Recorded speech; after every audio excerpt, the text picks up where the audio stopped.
meeting.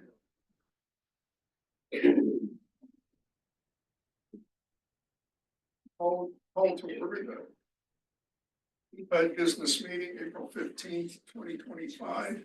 We have a roll call, please. Kurt Altenbacher. Here. Ryan Parker. Here. Dale Olson. Here. Charles Kimball. Here. He's absent. He's not. She says she's not gonna join. Staff, roll call. Kyle Rudman. Wendy McKay. Kelly Strange. Alicia Burgess. Rob Courier. Sarah Klein. Doug Barrett. Rob Roder. Mary Ann Hubbard. Sharon. Thank you. Introductions. See, we got a couple of guests with us. Moss Evans or you want to introduce yourself? David, right? Yeah, I'm David Brody with Moss Evans. All right. And Keith is online. Yes, Keith Simovic from Moss Adams. All right. Thanks for joining us, guys. Appreciate it. Thank you. Are there any changes to the agenda timeline? I do not have any, no.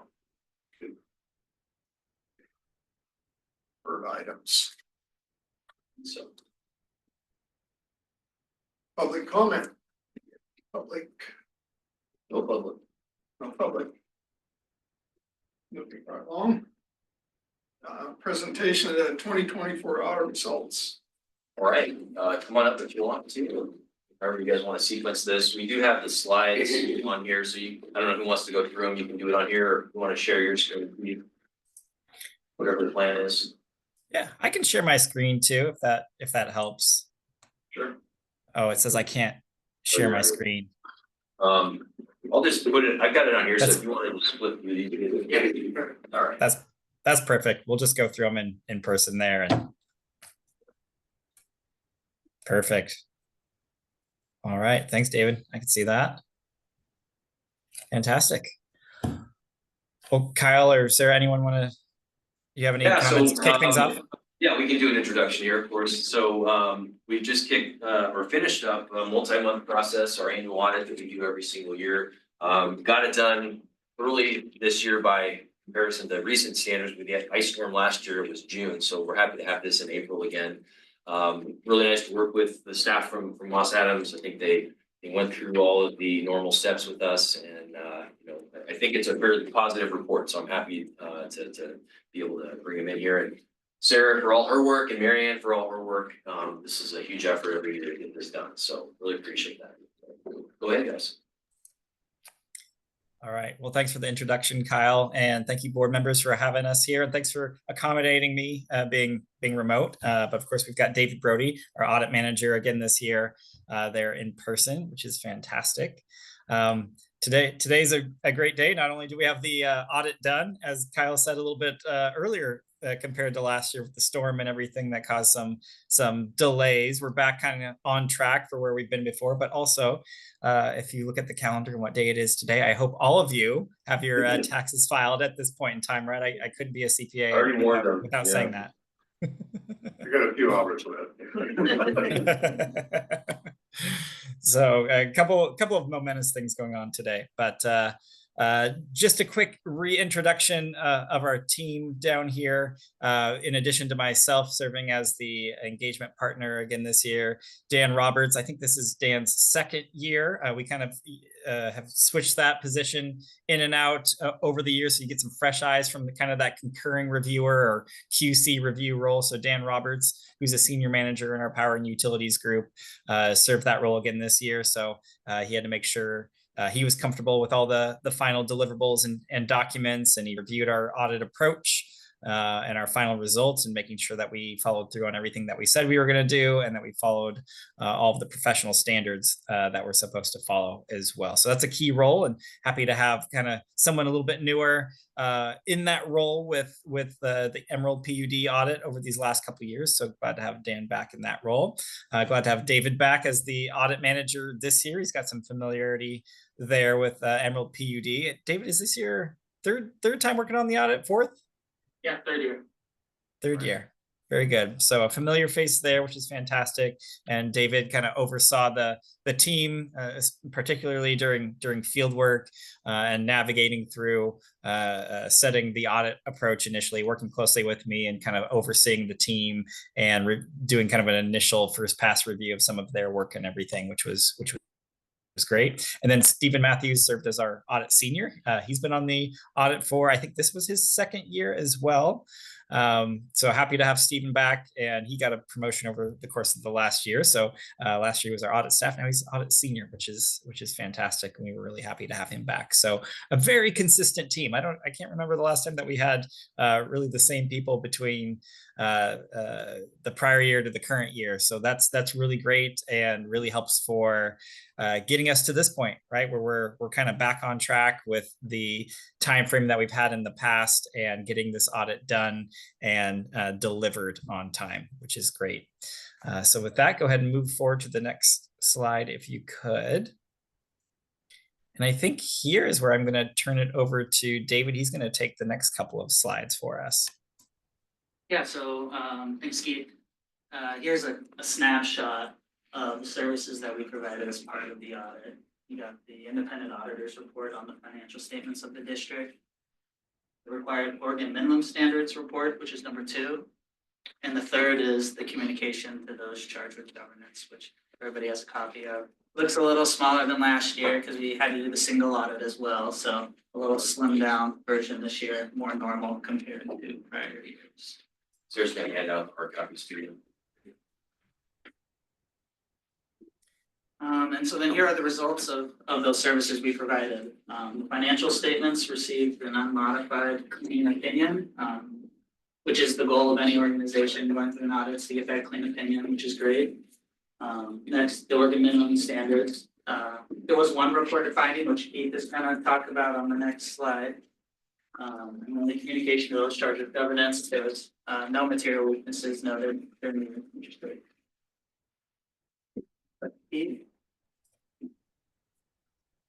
Okay, and just real quick, I was going to comment on a couple things on those last 2 slides. One, as David mentioned, so we didn't have to go through what's known as a single audit this year, and that is kind of that additional piece when you have more than $750,000 in federal funding that you expend in a given year. That triggers this additional single audit, which is a compliance audit over how you spent those federal funds and making sure you followed along the lines of those federal grant agreements and what they require in terms of not only how you spent the funds, but if there's reporting requirements, if you have to report out to them every so often. We're looking at the timeliness of that and how those are put together.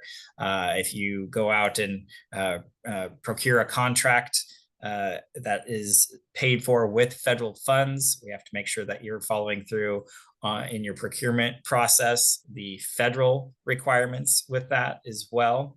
If there's any kind of matching requirement where you have to fund a portion of that, as well as the federal government also then reimbursing you for a piece of it, that's something that we take a look at. So there's a number of different things there that we can have to look at each and every year. But in this year, you did not have over the $750,000 in federal funding that was both expended and that you have what's known as an approved project worksheet in the case of these FEMA funds. So I know you're working to get approval there on some of those funding, so some of that funding from FEMA. But since that wasn't approved by 12/31/2024, you did not have a single audit that was required. Likely you will have one for next year if that gets approved. So just be on the lookout for that. But for this year, we did not have to go through that process. Okay, with the Oregon minimum standards report that we have to go through, and this is one where the state of Oregon requires, because you're an Oregon municipal corporation, that we're going through and testing compliance with certain state laws and regulations that they say, hey, auditor, we know you're in there doing a financial statement audit. Can you also take a look at these certain areas and report out on whether the organization is in compliance with each of those that are applicable to them? And so you'll see in that report, there's a bullet point list on there on the different or the various applicable areas that we test each and every year for Emerald PUD. Some of those being your procurement process, where you're parking your funds, where you're depositing your funds if they're in approved depositories per the state treasury. When you're investing funds, are you investing in line with the types of investments that the state statutes allow for? Those are the types of things that we're looking at each and every year and reporting out on whether we find any instances of non-compliance.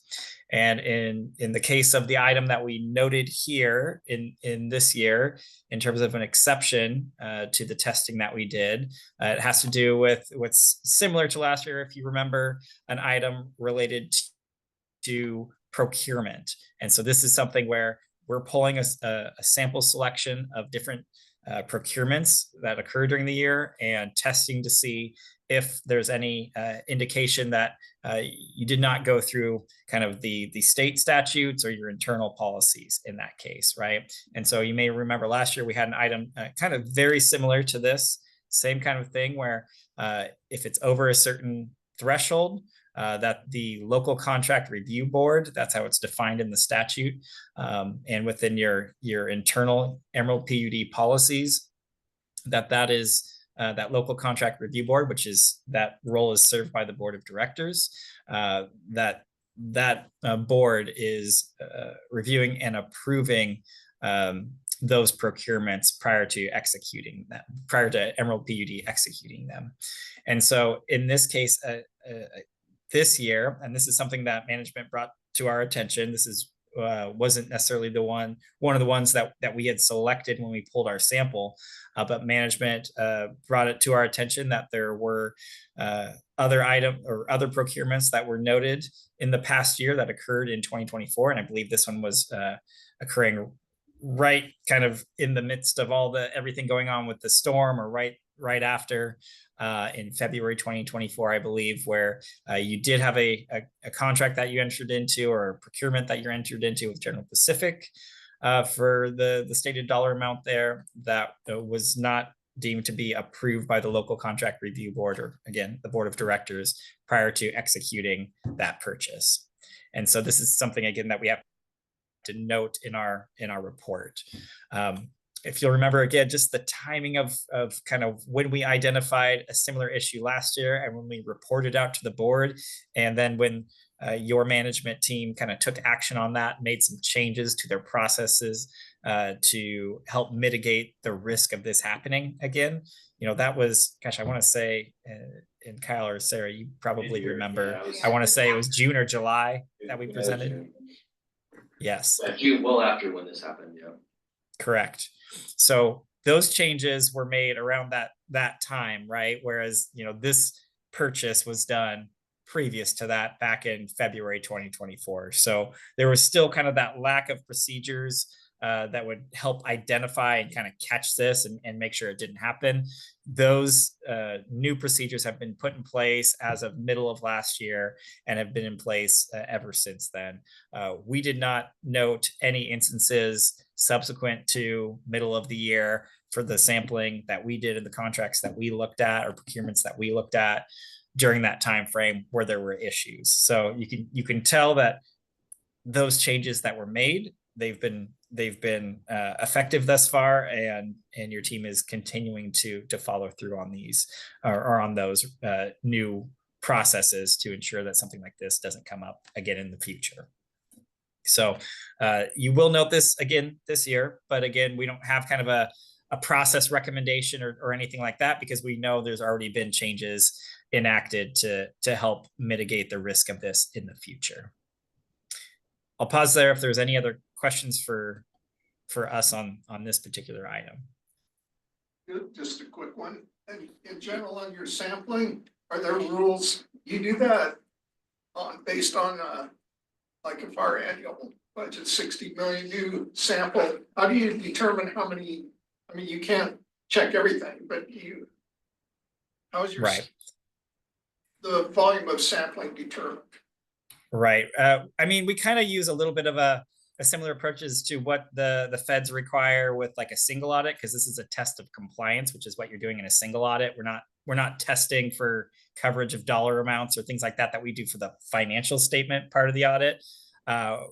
We're testing for compliance. So there's certain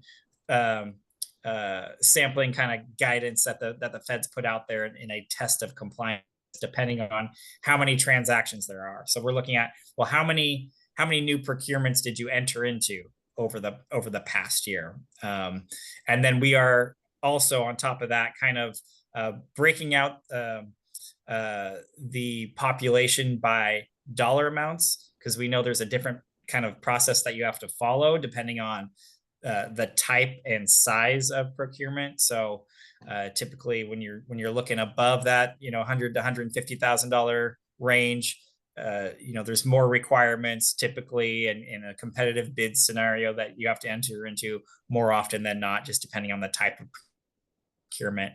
And when it's below that, there typically are other requirements, but they're more like kind of what they call informal bid requirements, where you're maybe getting just soliciting quotes from different vendors, and you're supposed to maintain those on file. So we want to get a good feel for, well, how is Emerald PUD doing on the smaller procurements as well as the larger ones? Are they following the right rules depending on the type and size? So we do a little bit of sampling to make sure that we're at least pulling a few from each of those categories as we go along. Just a couple. Did that help answer? Yeah, thanks, Keith. Just a couple thoughts from my side. I've sent this out in email just to put it on the record. This happened again during the storm. It was a verbal approval. We had intended to come back to the board to get approval. We had 2 board meetings consecutively that were put off, and we just frankly forgot to bring it back in. So that's, it's still not an excuse, but that's kind of the way that things played out. I will say that the controls we put in place post last year's audit are working, as evidenced by the fact that we found this ourselves and we self-reported it. So I'm happy with the things that we've done since that time. This was one we felt like we just we had to report it because of the way things worked out there. But obviously, the circumstances at the time were such that we were scrambling just to kind of keep things moving forward. Any other questions on this item? Okay, David, go ahead and move to the next slide if you could. And I think you're jumping back in on this one. Yeah, so here are some items that we're required to communicate to those charged with governance as part of the audit. The first is our responsibility as the auditor under auditing standards, which is to express an opinion that the financial statements have been prepared in all material specs by management and yourselves, or with your oversight in accordance with accounting principles generally accepted in the United States.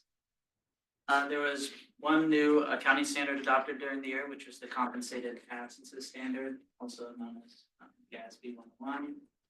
This standard required management to make an estimate and an accrual for any compensated absences that were not used or were used but not paid at the end of the year. That was a new policy this year. Management judgments and accounting estimates. There's certain estimates that are particularly significant or sensitive to the audit because of their significance, but also because of the impact that future events could have on those estimates. We identified some significant estimates during the audit, which were related to unbilled revenue, allowance for doubtful accounts, recovery period for cost of plant, other post-employment benefits, and the valuation of investments and derivative instruments. So pretty similar estimates to prior years. Professional standards require us to communicate any audit adjustments or past adjustments that arise during the audit. We noted none, which is great. Sometimes during an audit, management may decide to consult with other accountants too, similar to getting a second opinion on different matters. We're required to communicate that, but there is no such consultation that we're aware of that occurred during the audit. And finally, professional standards require us to communicate any disagreements with management or any difficulties we encountered in performing the audit, which there were none. We really enjoyed getting work with Sarah, Marianne, and the whole team. So yeah, no issues there. And I was going to jump in real quick just on the GASB 101 change. So this idea of compensated absences isn't new. There was previous guidance out there already in place and has been in place for years and years, under, I believe, GASB 16 that required you to accrue for compensated absences. So this GASB 101 standard was a really kind of an update and superseded the old guidance. You had already had an accrual out there for years and years on your financial statements related to compensated absences when we think of things like accrued vacation. But really, this new standard changed how GASB kind of defines compensated absences and how they say when you're supposed to recognize and record that on your financial statements. So one big area that was impacted at many organizations is organizations that have sick leave. And so under previous guidance, many organizations didn't really have to record much, if anything, just depending on how your program worked, but didn't really have to record 100% of the sick leave that maybe employees had earned as of the end of the year. Under this standard, what happened is GASB is saying, well, now we want you to recognize the liability, even if you don't have to pay it out when employees are terminated. We want you to look at, well, what is the likelihood, or when is it more likely than not that the leave that's been earned as of year end will be used at some point in time or paid out in cash. And so Emerald PUD had already recorded a certain amount of this in the past because employees are able to kind of get vested in a sense into their sick leave. And so when they leave at some point in time, they would get paid out, in theory, the amount that is vested thus far. So you already had an amount recorded, but this is kind of forcing you to look at that and say, well, is that the amount that's likely to get, based on what they've earned today, is that likely that what's going to get settled in cash or used at some point? Or is it something different? Is it likely that employee will be around for a long time, so they're going to use everything over the next few years that they've earned thus far? So it really required your team, Sarah and her team, to kind of go through and do an analysis, historical analysis, which GASB requires to take a look at, well, what's the recent history of utilizing sick leave, how much has been forfeited, and taking a look at, well, where do we think this compensated absence liability should be recorded at in that light versus kind of the old standard. So as a result of that, your team kind of made an adjustment to their liability to kind of comply with the new standards. So you won't see a new line item on your financial statements, but you will see kind of a slightly larger number maybe than what had been recorded there in the past. And that's all because of GASB 101. Okay, any other questions on this slide? All right. Dave, you can go ahead and move to the next one, which is really, we're at the tail end here. And as we always say, a big thank you to everyone that plays a part in this process. Your team has to pull a lot of pieces of documentation for us. There's a lot of things that they have to put together and upload to our secure portal that we then go through, download, pull samples, request more items when we're here on site, and have your team pull a lot of that documentation together for us. Everyone's very helpful and quick at responding to those requests. The questions that we have, we typically get an answer very quickly from your team, and helps us to get to this point where we can finalize the audit on time and be here to present the results. If we were running into issues along the way, and of course, sometimes when you hear maybe some of the things on that last slide where we say, well, no disagreements and no difficulties, if we ran into those things, you'd be hearing from us earlier in the process, right? Because that would probably trigger some delays, and we'd have some other issues. But and typically we're reaching out to at least one board member each and every year, so you're getting a little bit of a sneak peek of how things are going, and we always appreciate your engagement as a board member too, each and every year, to share your thoughts or any concerns along the way. So thank you to everyone that plays a part in this process each and every year. We appreciate working with Emerald PUD. Is it very common to have clean audits? Of all the ones you do, are there, I mean, is it rare, is it common, or is that fair to ask? Well, I would say if we're working with a client for a number of years, you know, and they're taking, if we have issues the first year and they're taking the recommendations to heart, and they're making changes, you know, things should get better and they should smooth out over time. And you really shouldn't have significant things that come up. You know, from time to time, yes, we had this kind of exception related to the procurement compliance testing that we have to do. So things can come up from time to time, and you change your processes and get better. And that's what your team's done. You know, for some of those of you that were on the board previously when we first started working with Emerald PUD, you know, there were a number of recommendations and audit adjustments, material issues that we were noting in the process. We had years there were material weaknesses or significant deficiencies in internal controls, but your team's made changes, right? They've taken those things to heart. That's the type of client that we want to work with, right? The ones where we're coming in and we're noting things and we're not seeing that things are being addressed. There's delay that'll cause potentially delays in the audit process. We're not getting what we need.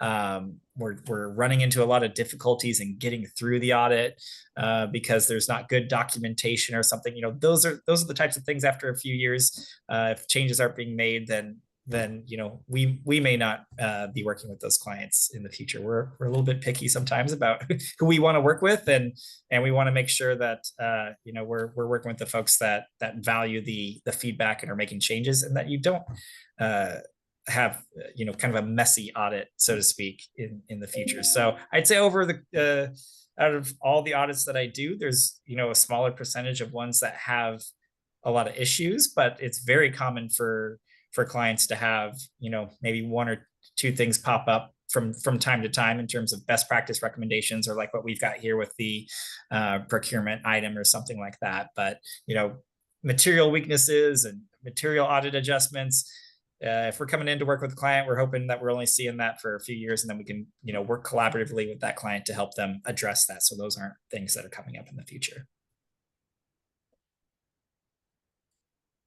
I will say, as an example, I do have a client right now that not going to name names, of course, or anything like that, but you know, we just finalized their June 30th year end, their June 30th 2022 audit. A few months prior to that, we finalized their June 30th 2021 audit. So you can imagine they're several months, several years delinquent in that process. And you know, there's a lot of reasons for that, but a lot of that is the different issues that came out of the audit process. And our recommendations letter is full of all kinds of different things that kind of led to those delays, and should be patched up in the future to avoid issues, errors, or potentially even fraud from happening and not being caught by the system in place. So, you know, they're out there, but our goal is to kind of work with our clients and help them get better and improve, so that those things aren't popping up in the future.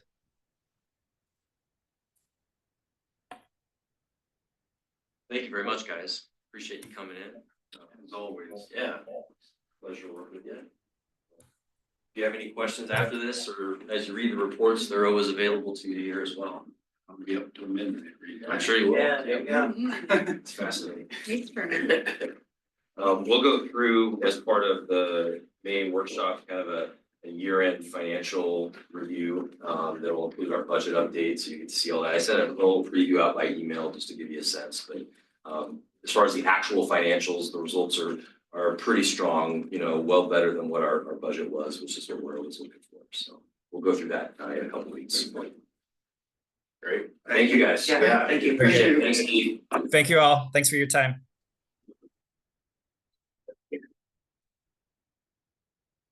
Hey, treasurer's report.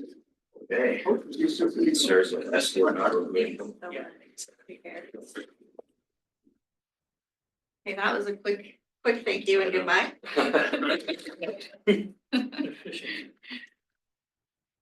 All right, and it's not a very exciting check register, so.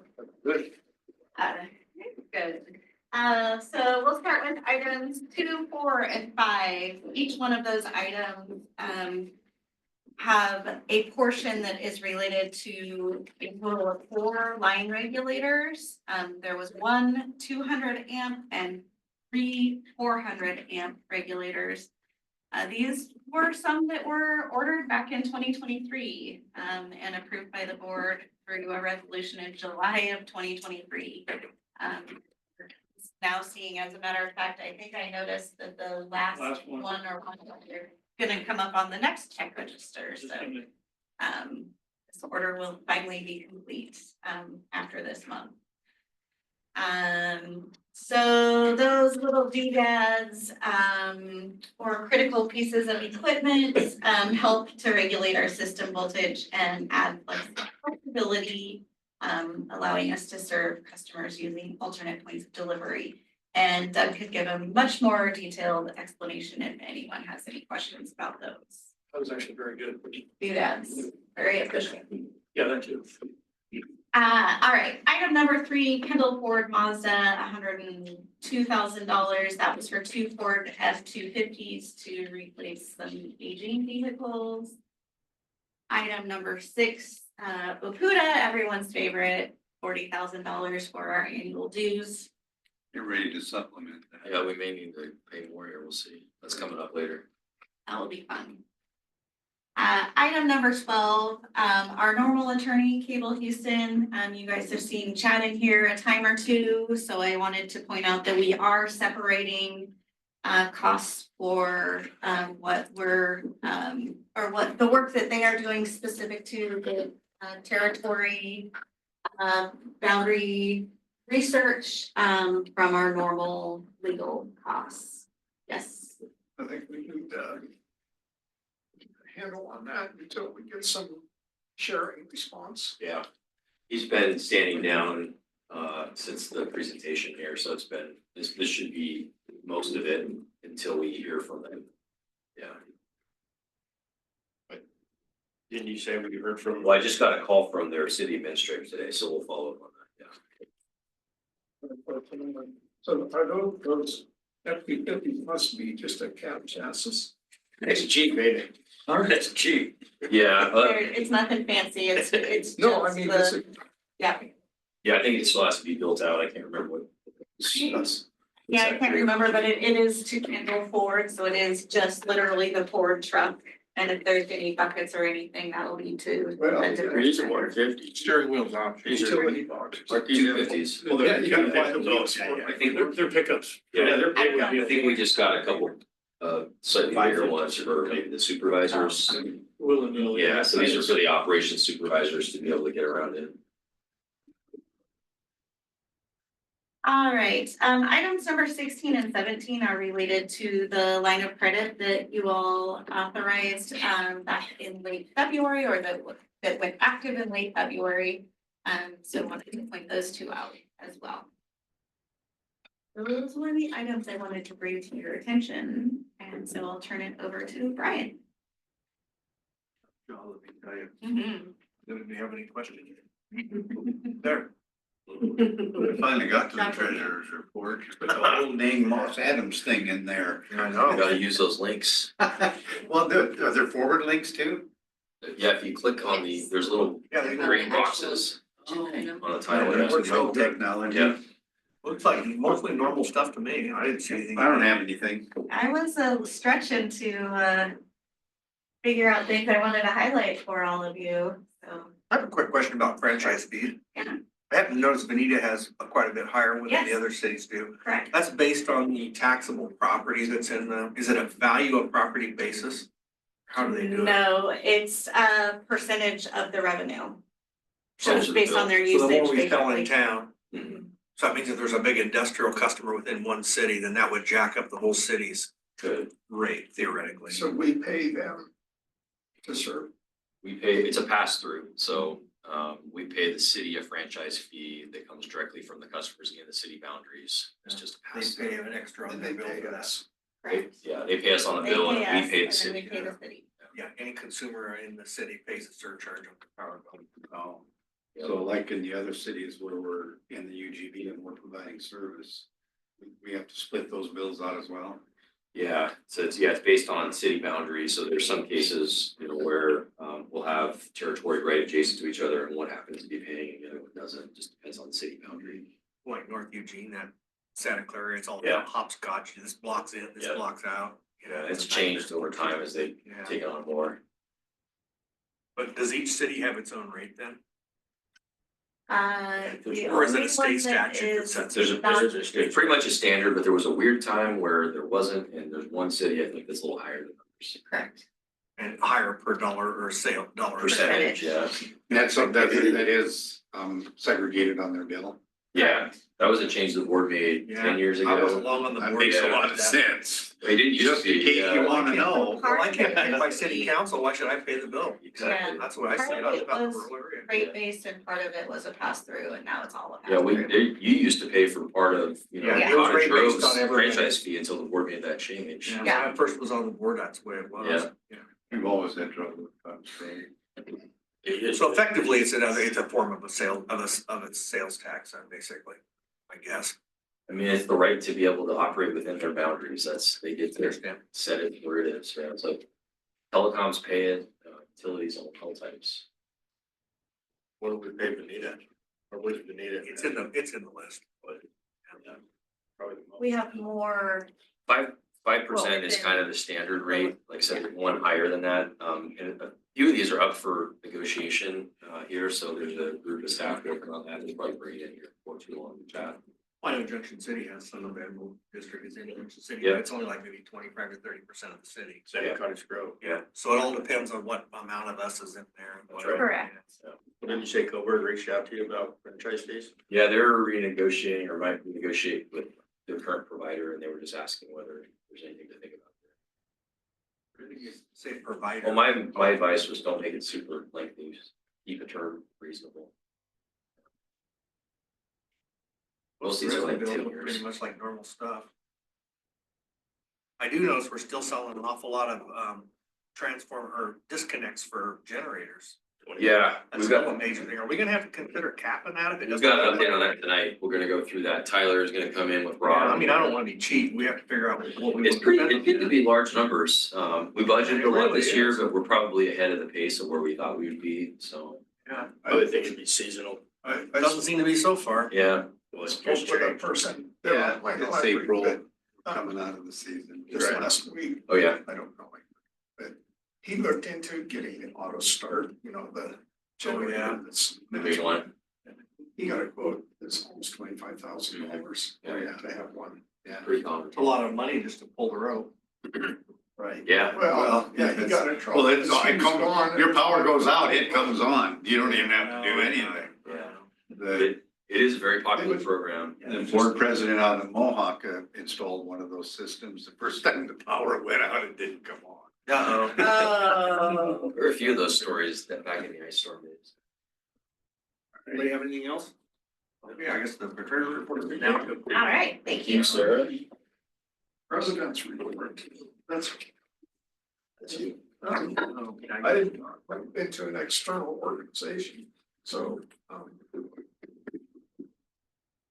yeah, we did have a small meeting development today from SDAO. Learned a few things that is a little bit dated, I think. on Yeah, some of that was. information, but, interesting on potential conflict of interest and actual conflict of interest, they're different. Mhm. Yeah, the state ethics commission makes that distinction. Yeah. Yeah.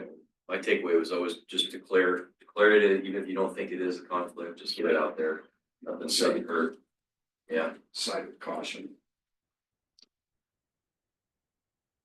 Legislative updates. only thing there is we have lobby day coming up, those, a few of you, I think Charles and Kurt are registered for that.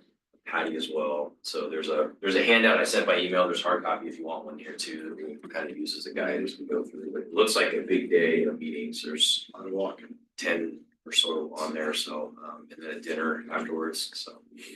I'll help, Send it to the but house, send it to Yeah. the house. it's gonna be a long day. Well, yeah, I've never been to one, so I wanna go, just. Yeah, no, I mean, it's your state house. Yeah. You should go there once. I mean, we got the tried and true local control, renewable, affordable hydropower, but then we'll have some of our own issues too that we wanna talk about. How much to get into when it comes to things like territory and, the RNG project, some of those things. It may be to our benefit to, mention or to keep kind of a tighter grip on, so. We may wanna strategize before we go out there, just how deep to get on some of those topics.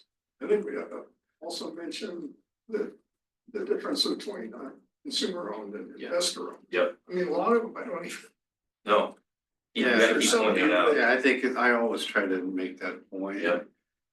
Drag people back into that arena because of course, we're not gonna be meeting with any board representative. Right. Mhm. So, because who are their constituents? They're Yeah. all served by an IOU. Right. I think the one interesting meeting will be the new rep in your area, Harvick. Yeah. None of us have talked to him yet, so. Yeah, and then I think when we see him up there, we should invite him in for a board meeting. That'd be good. yeah, that'd be great. Yeah. So, yeah, I think as soon as that schedule is finalized, I'll send it out again, but we're getting pretty close on it. That's next Wednesday. I just quickly, haven't heard anything from the county. Like I said, Yeah, well, so nothing from the staff side. Kurt did get a communication yesterday from the commission president that, he, I talked to him last week and he responded that, their county council has some direction and you will be contacted soon. Essentially that, you can read it different ways. Yes, some direction or some direction. So, right now, we haven't heard back, so. That was up, they did have an executive session last week regarding Short Mountain. our proposal. Yeah, I think I moved too, but Yeah, that's all I know. And then, also We've land kinda- use decision, the hearings officer in Portland said, back at that meeting, he said he was headed for April 11th for a decision. I just checked with Jake this morning, no news. Didn't say which year. Didn't say which year.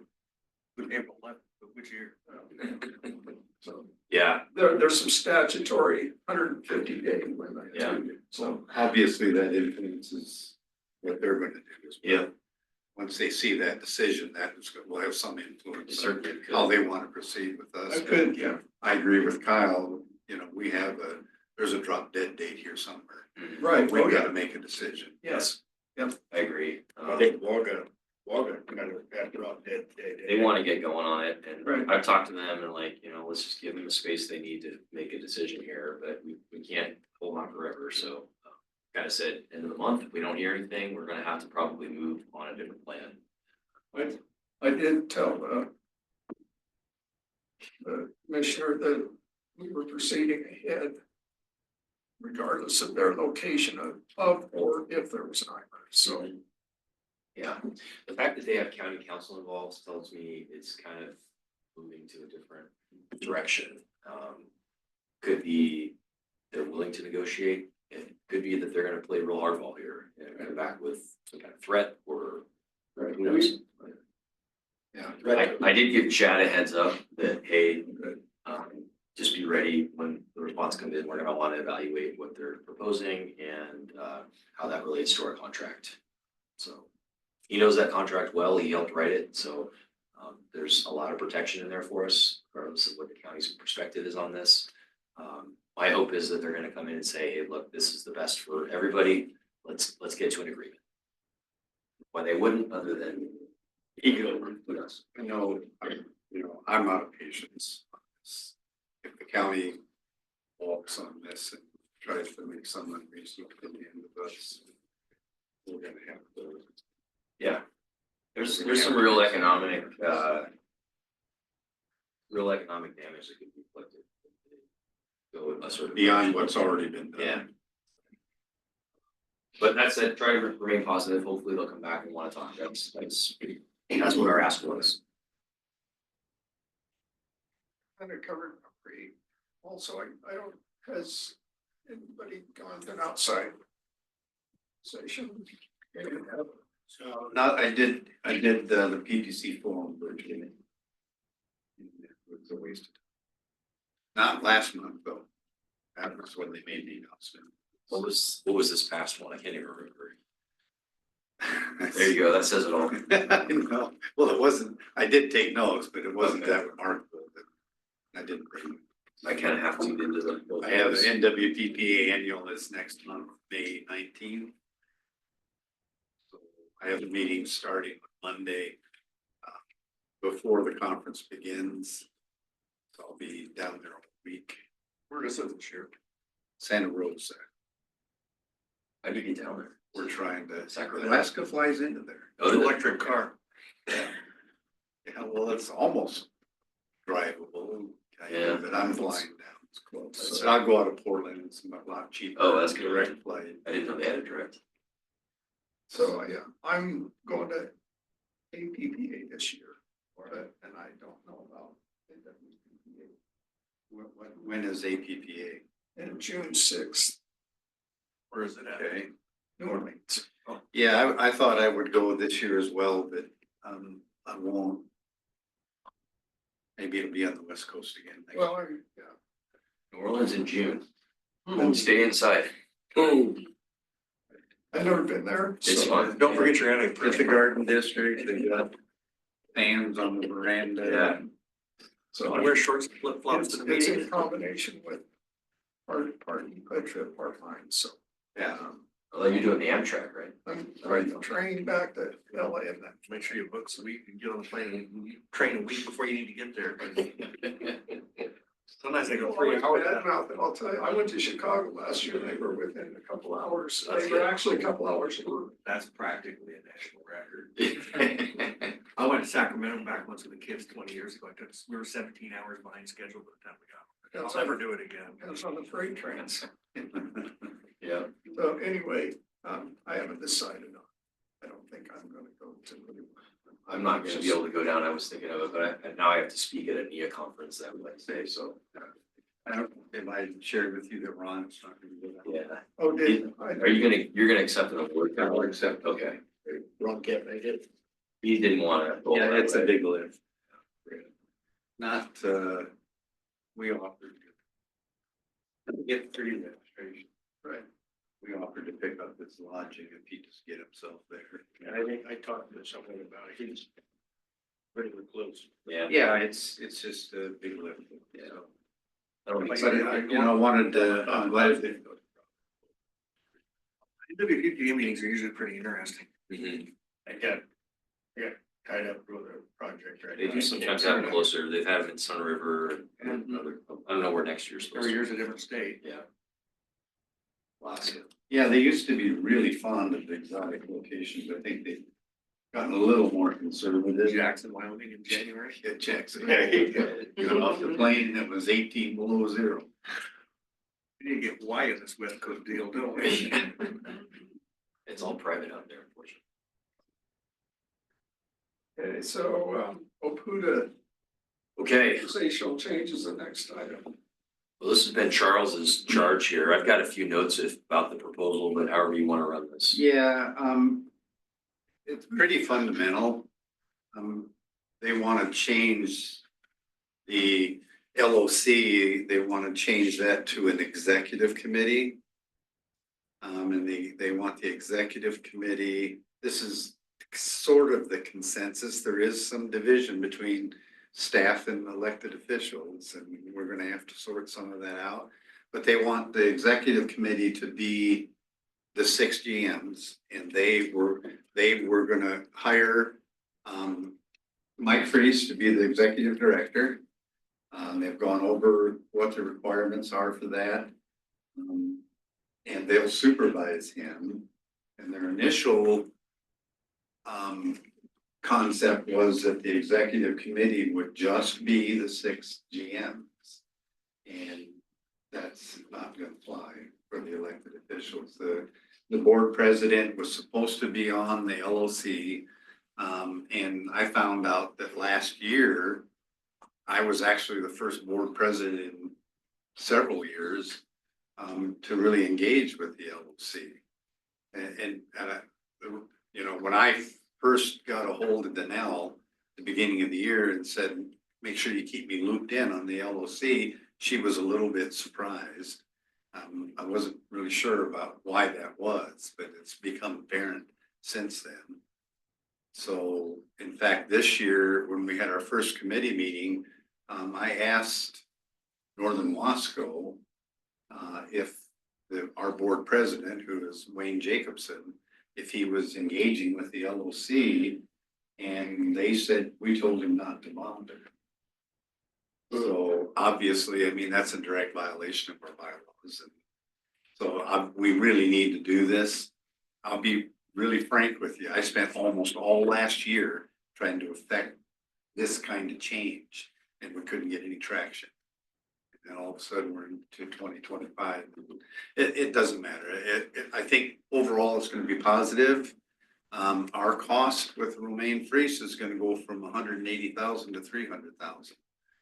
So, and I think essentially the function of OPUDA is strictly going to be legislative. I mean, there's not, I don't see any desire for people to look at other things that the OPUDA organization could be accomplishing. I think that they heard us when we said, we better get back to the business of cooperating with the co-ops and the munis.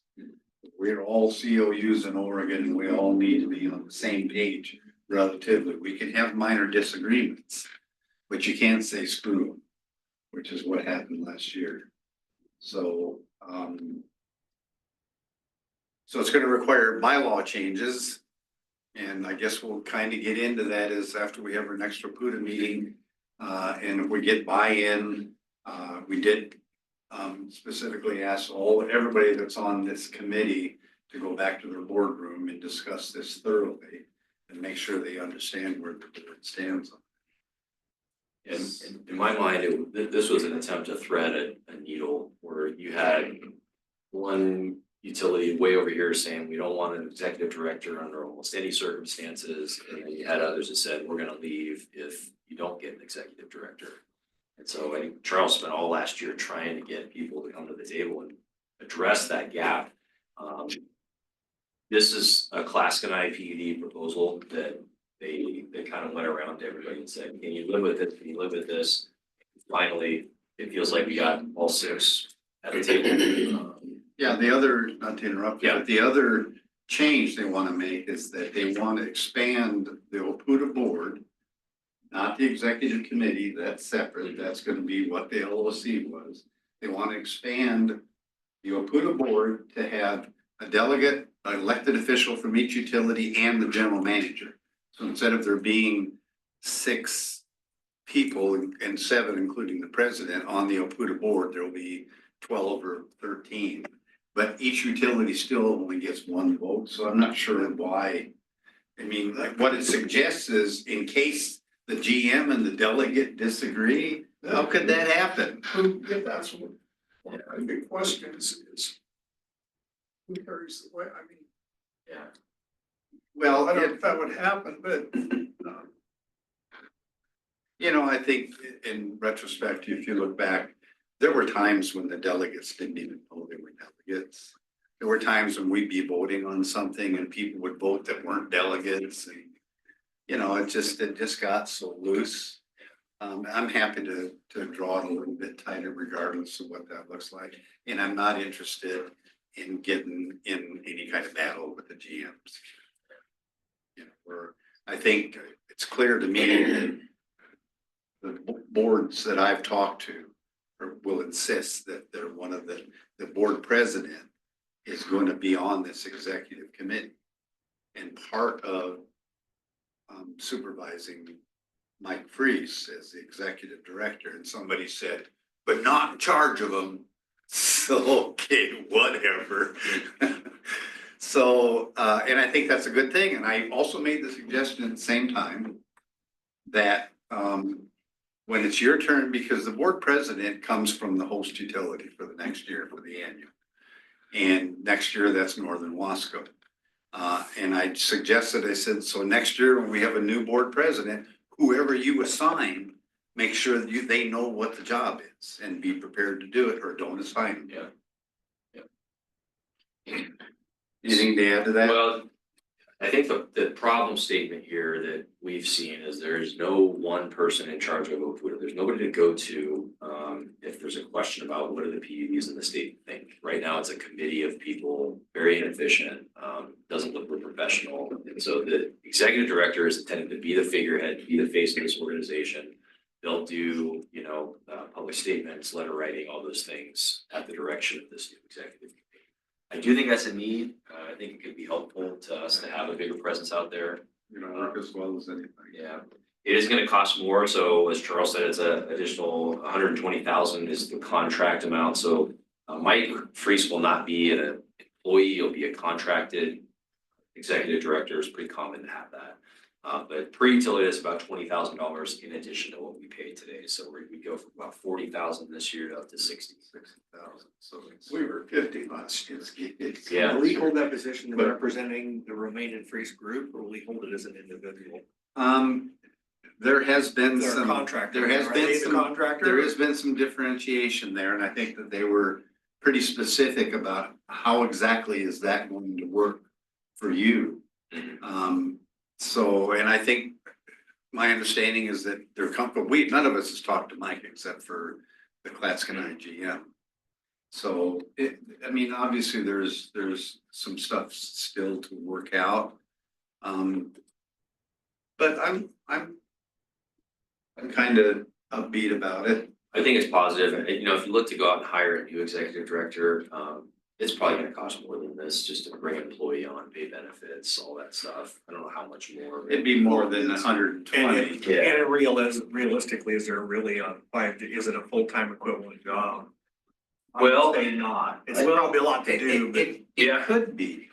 Yeah. That's the point. I mean, we haven't really been very active Yeah. at OPUDA because we haven't had an executive director.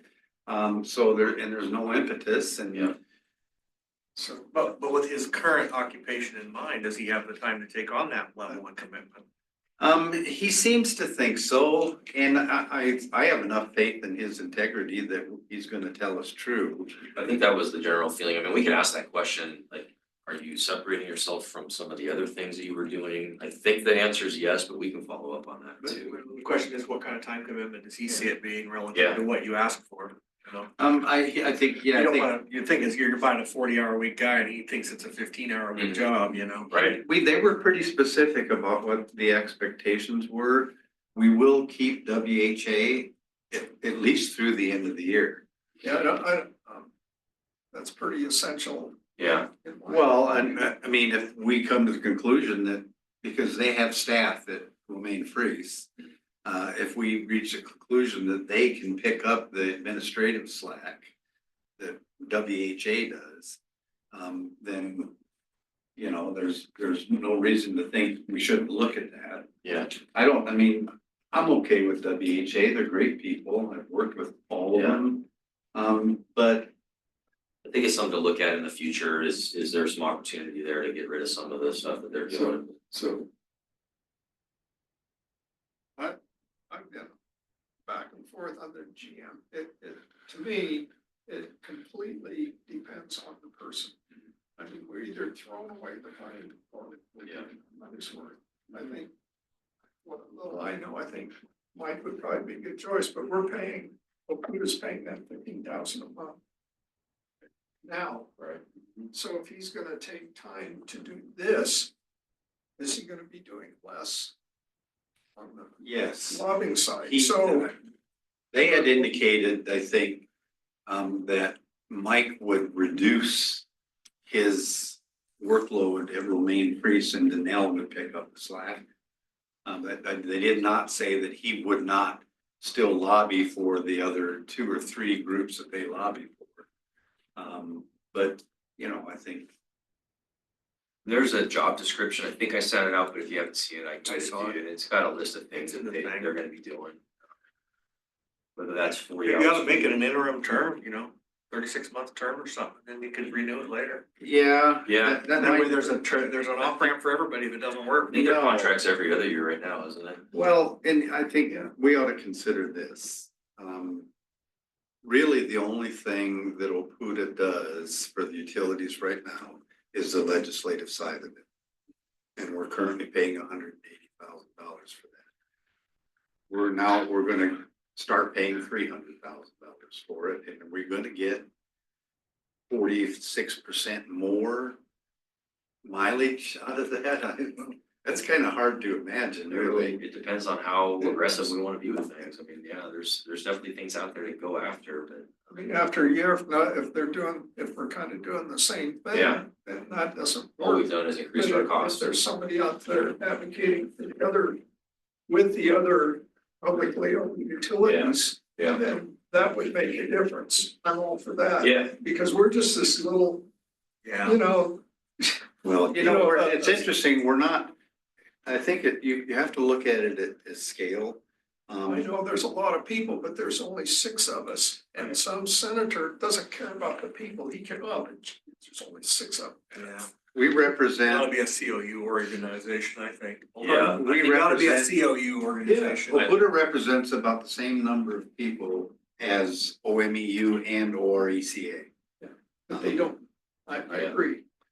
I hope with this new position, start to coordinate a lot more with those COU groups, presenting United Front, because I agree, that was one of my first things when this came That out. might be one of the big pluses if there's. We gotta do more of that, because you're right, if you listen to these legislators, they have no idea what a co-op versus a muni versus a PUD is. All you wanna get across to them is, we are the good guys, we're not for profit, we're not the IOUs, don't worry about anything else. To the extent that we can tell that story, coordination with them, I think that would be a plus. Which way do you think the smoke's blowing? Do you think it'll get passed, do people will pass it or not, or, I think so, with the board president, with OPUDA's board president being on the executive committee, I'm absolutely insistent on that. And somehow that tries to die, I may recommend that we get out of OPUDA. I think North Wasco is this close to getting out. Platsk and I, the one thing that when I discussed it with them, the one thing they said was, we're price sensitive here. So. Yeah, this, if you wanna have a new position, this is probably the lowest cost you can get.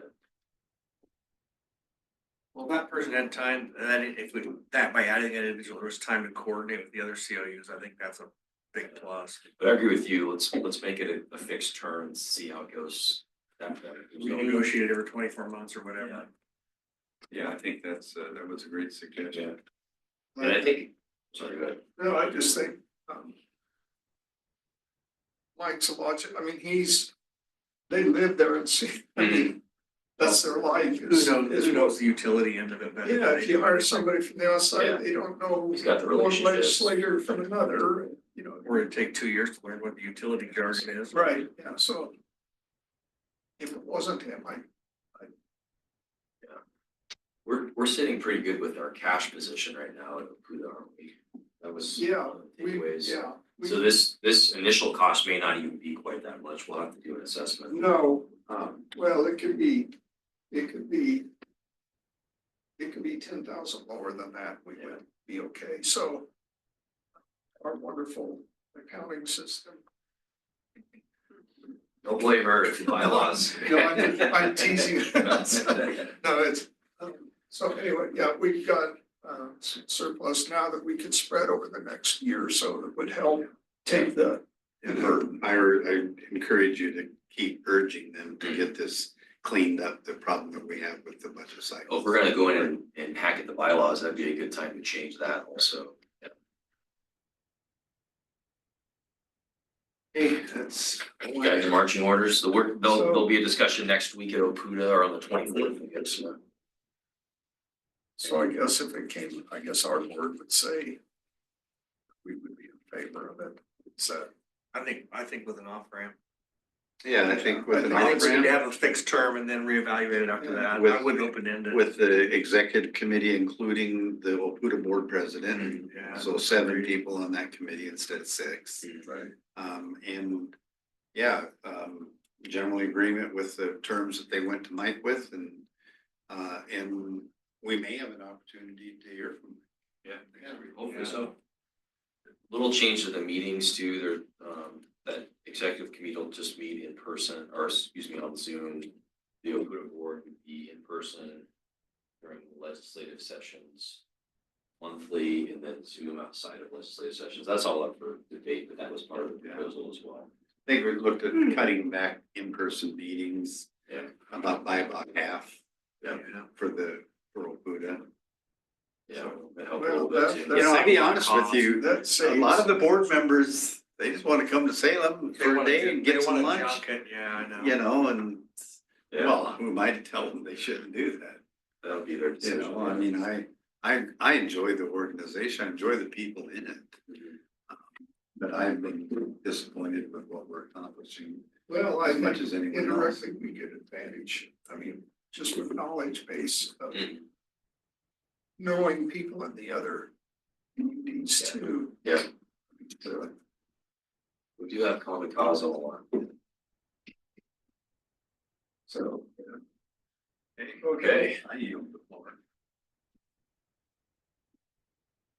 page 2, Here we go. general manager's report. Keep us moving here, so. For your supper, Gunner. I have a few things, and then we've got 2 reports from staff, one from Alicia on our communication, update for the year, where we're at with things, and then Tyler and Rob will help, give us an overview of energy services, including, the programs we're running. We'll talk about the water heater promotion we just did, so you can kind of see the mechanics of that. And, also the generator program, that we've been running, and we'll. Solar thing. And the solar, so we'll talk about what's going on with the solar project out in Wambola as well, so that's all to come. Let me get through my stuff here first. Big day for tree justice out in Veneta. This is the beginning of the work that was going on. This is gonna be about a 3-day job for us, and this is the right along territorial, so they've got 2 lanes closed and there's a single lane that they're flagging against to try to help with traffic, but this is one of the biggest tree jobs I think I've ever seen, our crews work, and it's happening in downtown Veneta. So a lot of complication here, but they're making great progress. Actually, Jeff Walton just sent me a additional photo from this afternoon, and about half of that top is gone now. So they're making great progress. I was just there to check it out, but also just kind of get a reaction from the neighbors. There were 1 or 2 individuals that were closely monitoring what we were doing out there, and one who was taking photos that isn't gonna be happy, so. Very happy and proud of the city for, having kind of the wherewithal to make this decision and support us on it. This will make a huge difference in customer reliability out that way. There's some good came out of the windstorms. Yeah, I think that they left the bottom of that, bottom 10 or 12 feet, and have it carved into some. you do that, yeah. I don't think it's burn it up, get rid of it. The church is taking a good chunk of it. It's just a damn tree. It's a heck of a tree. It's a type of oak. Nobody was quite sure exactly what species, but real thick, dense wood. So the church is gonna take a lot of it, and then we reached out to the high school to see if they wanted any, like a heritage tree thing, so I don't think we heard that, but It's hybridized easily with other oaks. It could be a mix of Yeah, different types. it's a beast. They're real, they'll outcross with all the Yeah. other oaks. The manager talked to the high school. Yeah. That Oh, really? community shares, I talked to them. Oh, okay, all right, yeah. All right, update on customer survey, it's open, been live for a couple of weeks now.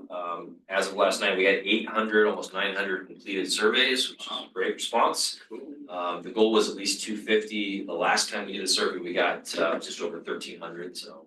I have to admit, I took it in my wife's name so I could see what was on it. Oh, okay, I good. went under, it's the only way I could tell what the questions were. Maybe so I you'll take win it. maybe you'll win the draw. I went through it as well. If I have a Failed potential at the conflict end. of interest, I'll probably donate the prize There you if I go. win. Yeah, it's a lot that we're asking customers to provide input on. Some of them it's hard too. It's like, how do you judge how much more you're willing to A pay little bit for these confusing, things? yeah. So we'll see. Hopefully that's what we'll rely on our consultants to make sense of the responses, to give us some. And I think we're just looking for general. Yeah. partner anyway. Yep. For sure. But great to see a good response. It closes on Sunday, May 4th. So We got a we'll, couple, 3 more weeks. yeah, I think we'll be coming in by the end of the quarter, maybe in June, to discuss the results. Oh, May too, okay. We're planning on Go the ahead. John from Pulse, he's presented before for us, he's gonna plan to be on our May, whatever date it is, 13th. May 13th. It may be complete by the end of That's the day. right. Yeah. All right. LIHEAP updates. I've had some questions about LIHEAP and where things stand with this. So here's what I know. It's the low income home energy assistance program, been around for years, the federal assistance program. It provides about $400 in bill assistance per year for those that qualify. We are passed through, so we receive the money from the federal government and then apply it to customer accounts. We don't get to choose who's eligible or have any say in who gets the money. As of today, the assistance money is still appropriated. There's about $4 billion in this program that's still there. The headlines that we've been seeing is from the staffing side. The entire staff of this department has been let go, so that's could be challenging. The most likely scenario is that another agency takes over administration for this. That's what I expect will happen. Some health and human services or some other department, but that whole department's gone, so it's creating some consternation out there. That'll be smooth transition. Sure, it'll be fine. I'm sure it'll be fine.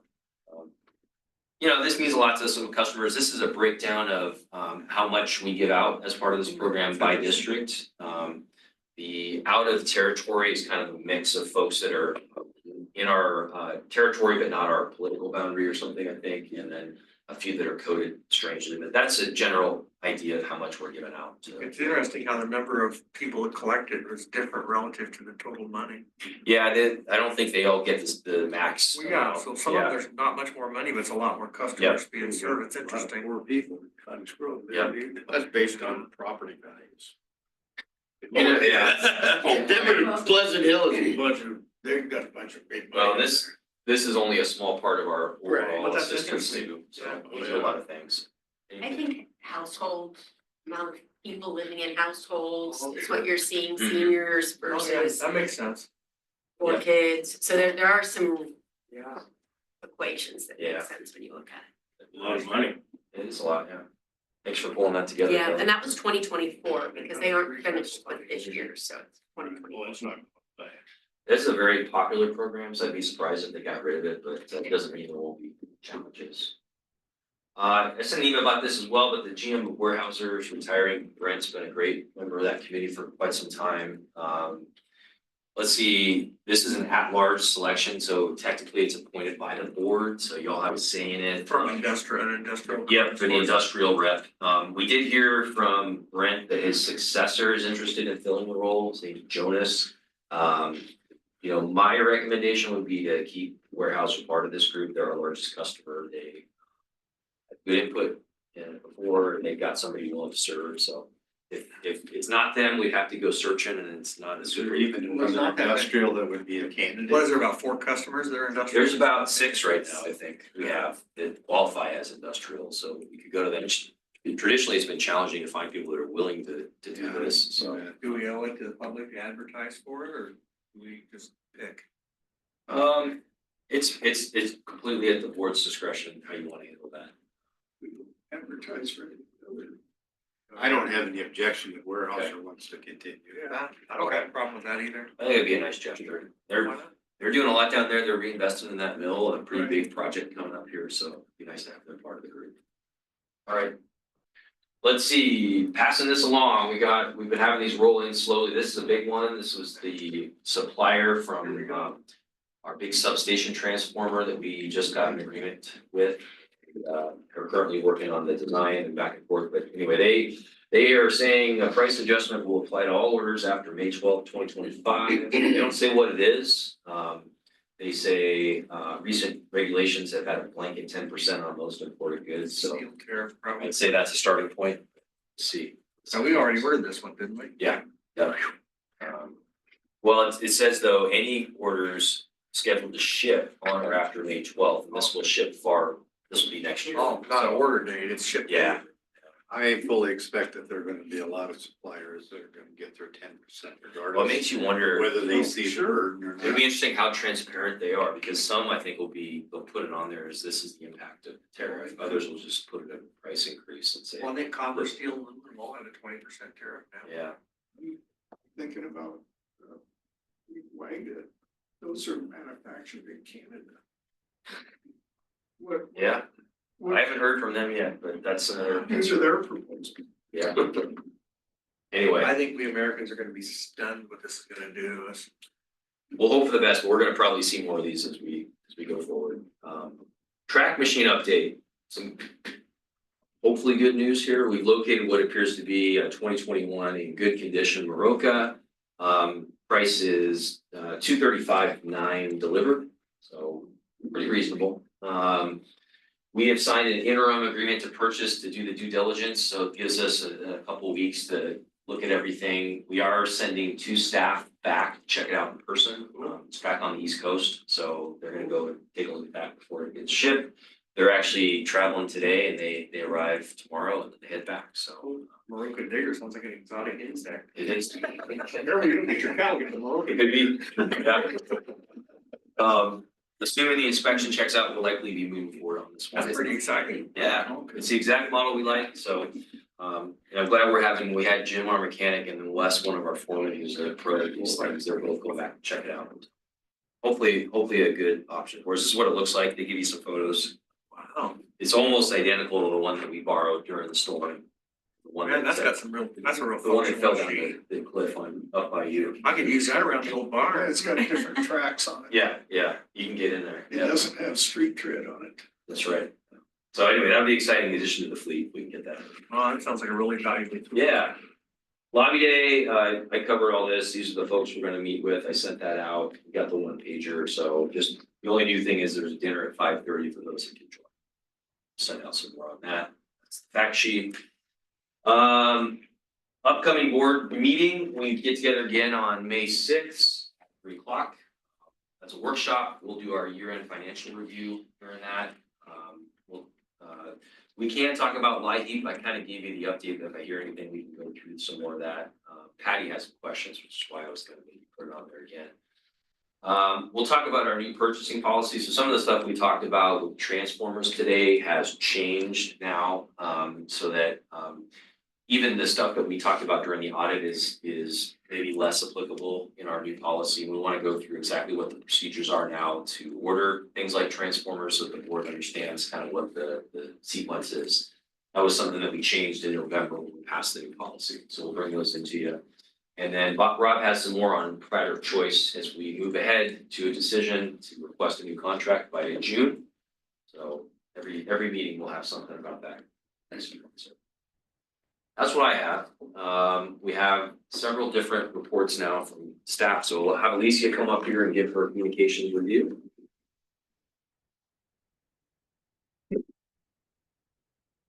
Okay, I'll keep it short because Tyler's got a much better presentation for you. Impossible. Okay, so you might remember, well, actually Dale, it'd probably be new for you. We did a communications strategic plan about 2 years ago now, or coming up on 2 years maybe. And one of the things that I marked in that was that we were going to start doing quarterly updates to the board about what we're communicating on. So every quarter, we do an update on what we have communicated in both our power lines and social media. We talk about what we've donated, sponsored, what kind of events we've been involved in each of the territories. And then we also talk about what's coming up for Q2, what kind of communications we're gonna do. So that's what we're running through today.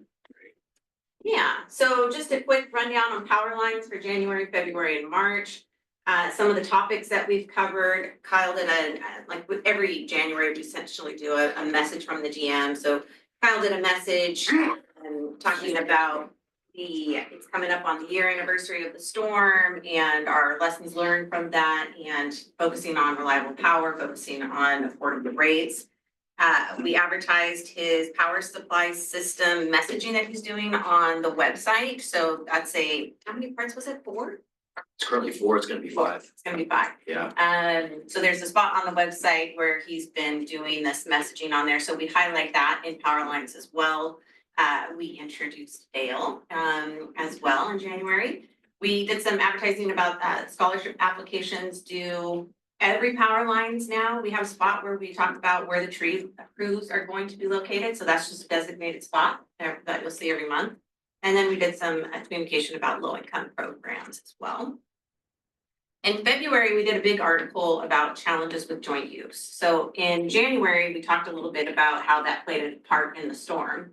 And basically teased that, hey, in February, we're gonna have some more information on that. So in February, we did a big, long article about what we saw during the storm. Kind of explained a little bit what joint use was and the impacts that it can have on our system if not done properly. And that we were gonna be taking initiatives to hold the comms companies accountable to making sure that everything's installed properly so it doesn't impact our system negatively. So we did some education basically on that piece of it. Again, more promoting the manager's message on that power supply system. We had a lot of cold temperatures in January, and they were carrying over into February, so we did some communication on cold weather and the impact on their bills. We had a change with Smart Hub with the password requirements. Now it's a longer password that for as people are signing up, new passwords, existing passwords were changed, but for new users or if something came up and they had to change it, new requirements for that. Again, tree crew locations and more information about low income programs. In March, we started talking about all the different programs that we have available for customers to help with their bills, so equal pay, average pay, prepaid power. And we're coming off of high bills, right? And so we're trying to talk to them about, here's some of the things that we can offer that will help ease that. Once again, coming in with that manager's message, promoting that again. We're gonna run out of content soon, I so know. you're gonna have to find something else. Well, I can't fit any more space on, you go to, series 26 or something, I don't know what to do. We also talked about payment extensions, so along that same line as far as, helping with those high bills that we saw come through because of those cold temperatures. We had another update on Smart Hub, so there was a change where starting to use that CVV code on the back of your card, the 3-digit code on the back of your card, so for new cards coming in the system, we have that added security component now. We did some advertising on ductless heat pump rebates and financing, tree crew locations, and then low income program information again. Then we did a high bill special bill insert. So we don't do bill inserts by themselves that often. In this case, with the cold temperatures that were coming through in January, continuing into February, and if you remember back, this was all, if you look at your bill a year ago, it was during the storm and you didn't have power, so your February bill was probably gonna be really, really low. Well, so just comparing your normal bills from last year would have been different, but then we also had the rate increase go into effect as well. And we wanted to try and get some education out to customers that these were two separate things. The high bill was not because of the rate increase. Really, it had more to do with the fact that you had additional usage due to the freezing temperatures, and that comparing last year's bill to this year's bill is not going to be a good comparison because of the circumstances of last year and where we were at. So we tried to do some education on that. So we did a special bill insert to get everyone's attention, make sure that the message was informative, and then we again highlighted some information about what we can do to help with our programs. So that went in with the bills. It was also a special email or included in a special email to try and get that information out to customers. And then on social media, we did cover it on social media too, and I'll get to that here in a second. In January, we did, again, hit on those scholarships. We did some information about the 1-year anniversary of the ice storm. We talked about the freezing temperatures alert. So we're really trying to get in front of customers ahead of time. Weather's coming our way. That's kind of what we are trying to do. Anytime we have some significant weather, we want to get in front of them, let them know that, and help them prepare whatever that might be. In some cases, it's just to help them prepare that this is going to result in a higher bill, and sometimes it's you need to prepare for a potential power outage. So getting that information in front of them. Kyle did a video on cold weather and the impacts of high bills to help with that messaging. And then in February, we did some job postings and an intern posting. So we had a network and systems administrator job posting, which just started today. So we also have a buildings and grounds intern posting that we advertised, and he'll be starting on Monday. Again, we had some winter weather this time. I think it was freezing rain, cold temperatures, multiple things. So we did a winter weather alert. Kyle's manager's message, and then we promoted Helping Hands opening up. And then in March, more with that manager's message, call 811 before you dig. And then we promoted the Elmira High School Career Fair, and we had a thunderstorm alert. So, and again, all that social media does not include any outage updates, right? These are all the non-outage related We had a topics. booth at the career fair. We did, yeah. So let's skip right to the donation sponsorships and events. So that's the only event we had in this particular quarter. Quarter one is kind of slow. You might remember from last year's update. Usually what quarter one is us paying everybody for the upcoming events. And then not a lot going on for actual events to attend. Actually, you know, oh no, it'll be on quarter two. Never mind. I was gonna say we just had one, but it'll show up on quarter two. Quarter two, we'll have a few events. It's really quarter three and quarter four where there's a lot of events during the summer and during the winter that we'll see more. What you'll notice, Dale, your district just has more stuff going on. And so historically, there's a lot that we are donating for. We are open to donating to other events throughout the district. There's just not as much coming out of those chambers right now. But you can see we did community sharing super fundraiser, we did the awards banquet, concerts in the park, business after hours, and Santa Claus sponsorships. These are ones that we typically do. Again, they're for future events in the year, down the year. District 2, Patty, we had the benefits by the glass. Kurt, we did the 4th of July celebration. And Brian, we had the Tri-County Chamber annual dinner. And then Charles, we had the Lane Pomona Grange that we do the fairs, People's Choice Award that we sponsor. So, Pomona Grange is. oh, it's not. Crestwell's not in line. What part of it? is? Part of it. Is it What's that? Pomona Grange in Crestwell? Yeah, I think we, Is it in Crestwell, the Pomona Grange? we'll have to look. I apologize. I thought that was, Out by We'll find out. Key Lake or something. yeah, well, we're gonna strike this, yes, forevermore. That's Black's Lake. Get that check back. Yeah, I was gonna say, well, then your column would be blank, so maybe we should just leave it there. Nobody knew where it was when we gave it to you. I know, wait, are they even in our district? I'm sure they are. Christine knows where she's.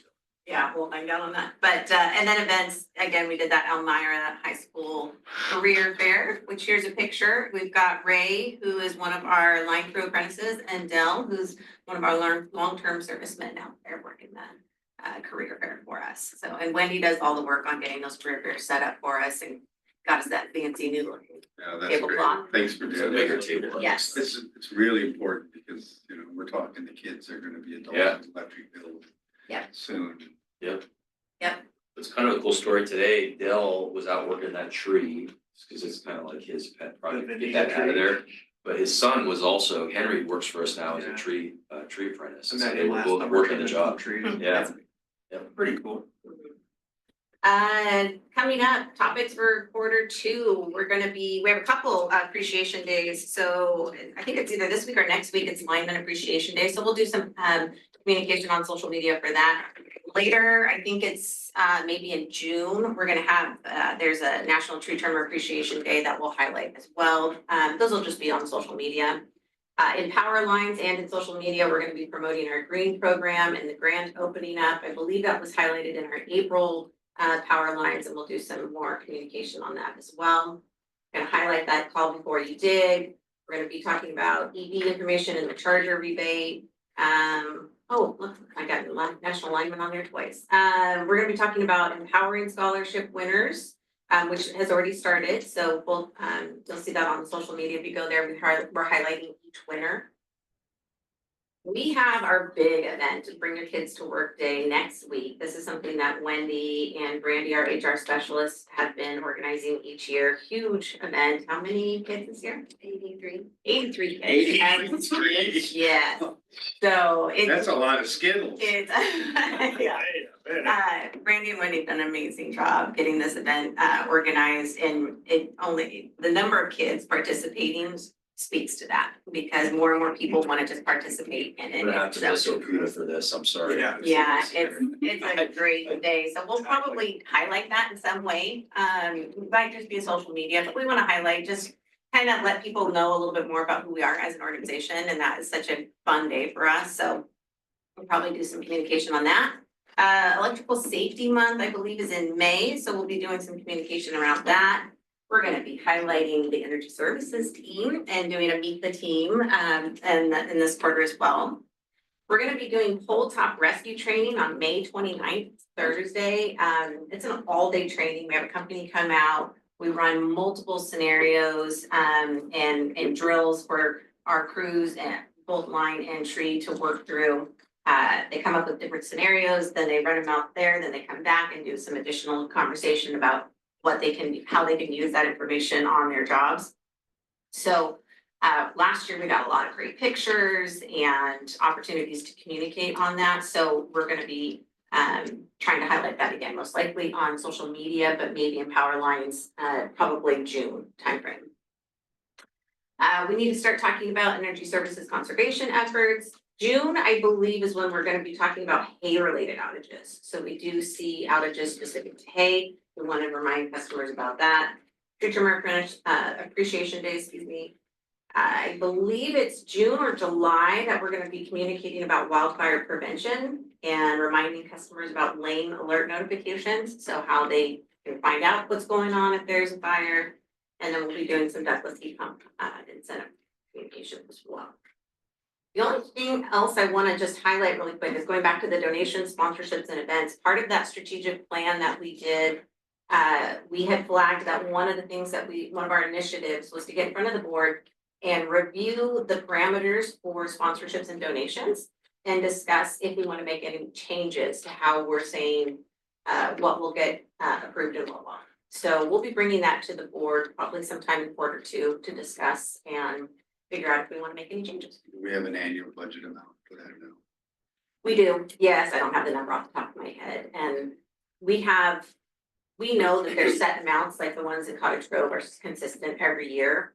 And then we have additional money set aside so that we can do, as things come up, different requests, but we'd like to have a little bit more structure around it and look for opportunities to support all the communities a little bit more if we can. So we got some ideas on how to do that and want to just get in front of you and start talking about that.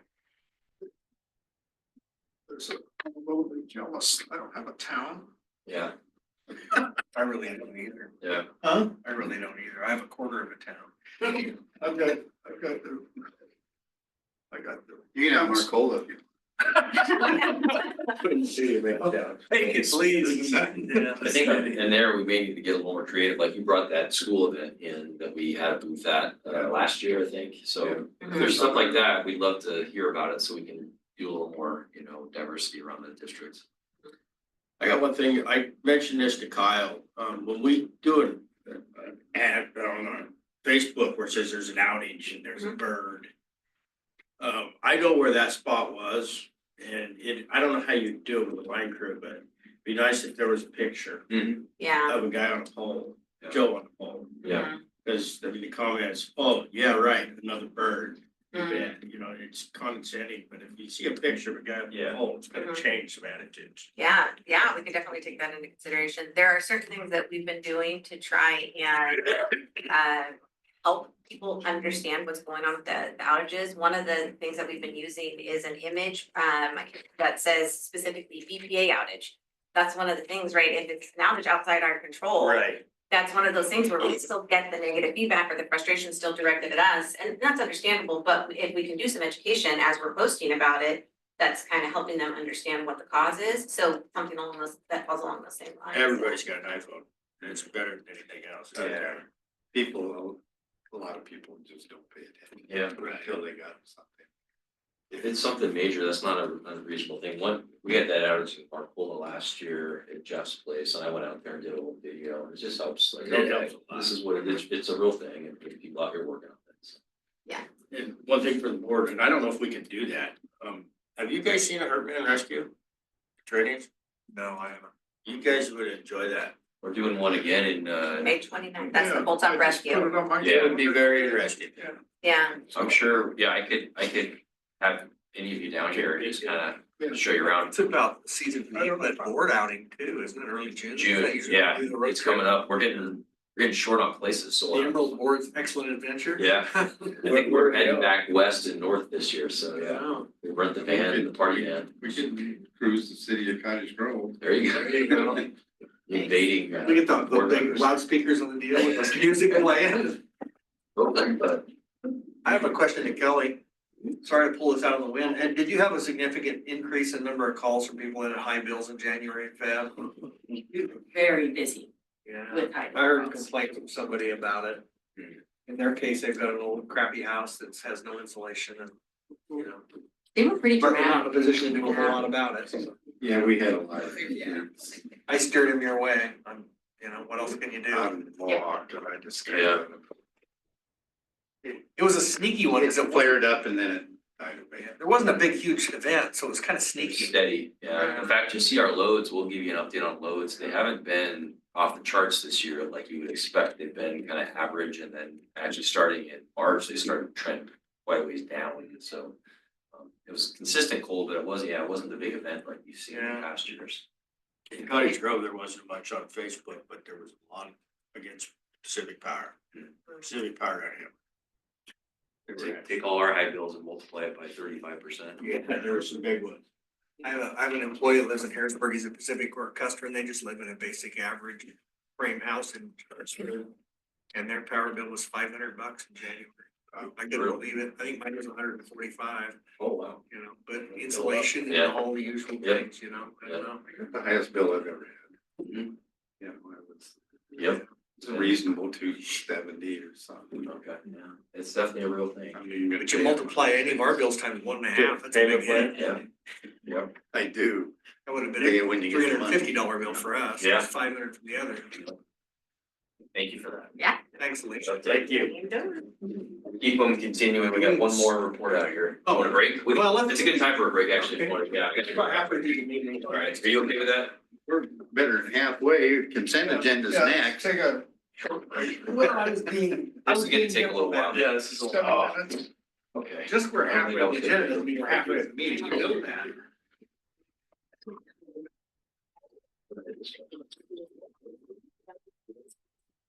Not enough bathrooms.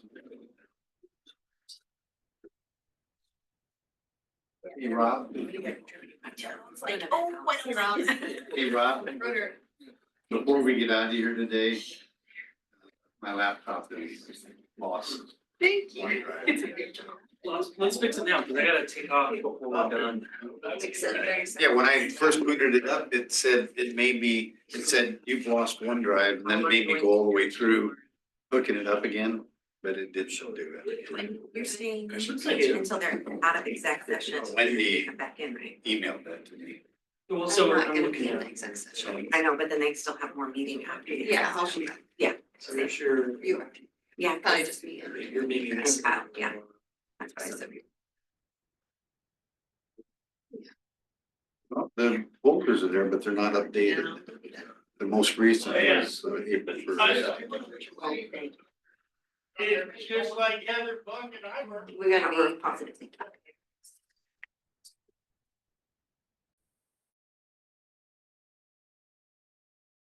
It's usually go tight around and start to see how bad. Red cedar. Yep, oh, yeah. Set, all right, thanks, everybody. Tyler's gonna give you an overview of several things, energy services here. Yeah, so we've got a lot kind of going on in our department nowadays, and it's a good opportunity to kind of go over not only energy services, like what we do and where the money comes from, but also a recent pilot program with getting out free heat pump water heaters to customers. A generator program update. I know that was something that we need to start talking about. And then it's not on here, but a community solar update and where we're at with things. Should we introduce Becky? Yeah. Hi. She is one of two energy services specialists who handle all of the high bills that you guys are talking about all winter long. She probably has a few things to say Great about the job on the January video. bills. Yeah, she was as part of I that. saw that. Yeah, she's in the video, she's on the ground talking to customers. I said, I wonder where they hired her from. Yeah. From Green I got Field. told the night before I was doing that She show. was a pro. I thought I saw you on KATO. Yeah. Maybe not. She's, No, definitely not. Yeah, she sold the whole thing. she's famous in her neighborhood now, I know that. Okay, so we'll start with energy services program overview. I don't think Kurt's had like a formal introduction about where our money comes from and how this all works. Why we do energy efficiency at Emerald, it's a regional requirement as a BPA preference customer. EPA collects the funding in our rates. We pay it whether they like it or not. So basically not doing this energy efficiency work would really be just leaving money on the table. Our long-term resource plan depends on the energy savings that we're getting each year. As you all know, we've got significant load growth, that's gotta be met in some fashion. And conservation is typically the least cost and least risky resource. That'll be true even in the load following world as we move into tier 2, the more conservation we can get at typically much cheaper rates, the less tier 2 we have to go out and buy. And conservation lowers bills. Yeah, it's good customer Yeah, service. yeah, customer service, Becky does that stuff every day and you know, I think it's super nice to have the tools that we do that we can offer our customers to get them out of a bad situation, so. As I mentioned, long-term resource planning, here's our kind of our stacked resources. Black line being the projected load growth. We've got kind of a gap there, and the big question is how do we fill the gap there between our load and our resources? Energy efficiency is likely a part of that solution. So these are our current program offerings we've had for several years. These are what we offer our bread and butter. Bonneville sends us incentives and we send the incentives down the line. We pretty much offer 100% of what Bonneville offers, we offer to our customers. It's just sort of a pass through, almost exactly for almost every measure. In 2022, we did a conservation potential assessment, and what it did is it helped us identify future conservation savings that are available, achievable, and cost-effective for Emerald Service Territory. And we utilize this assessment for all of our energy efficiency targets to identify cost-effective measures. And the report also provides us inputs for Rob's group doing their IRP work. So a big part of this conservation potential assessment was it yielded a cost-effectiveness calculator. It's a really neat tool that a lot of other utilities are jealous. We were one of the first people to have it, but ultimately what it does is we can actually plug in any Bonneville measure, whether it's a heat pump water heater, a window, a ductless heat pump, and the tool actually calculates based on 3 different avoided cost scenarios, how much we should be paying for an incentive. As you probably know, all measures are the same. Some measures save during high load hours and some measures don't save during peak hours. And so the measures that do save when we want them to save, we should be paying more for. And so this tool actually just calculates all that for us. It really factors in a lot more than just avoided costs. There's carbon capture, deferred maintenance costs. It really has all encompassing quantities to it. And so yeah, we're using this tool right now to really define how much we should be paying for different measures.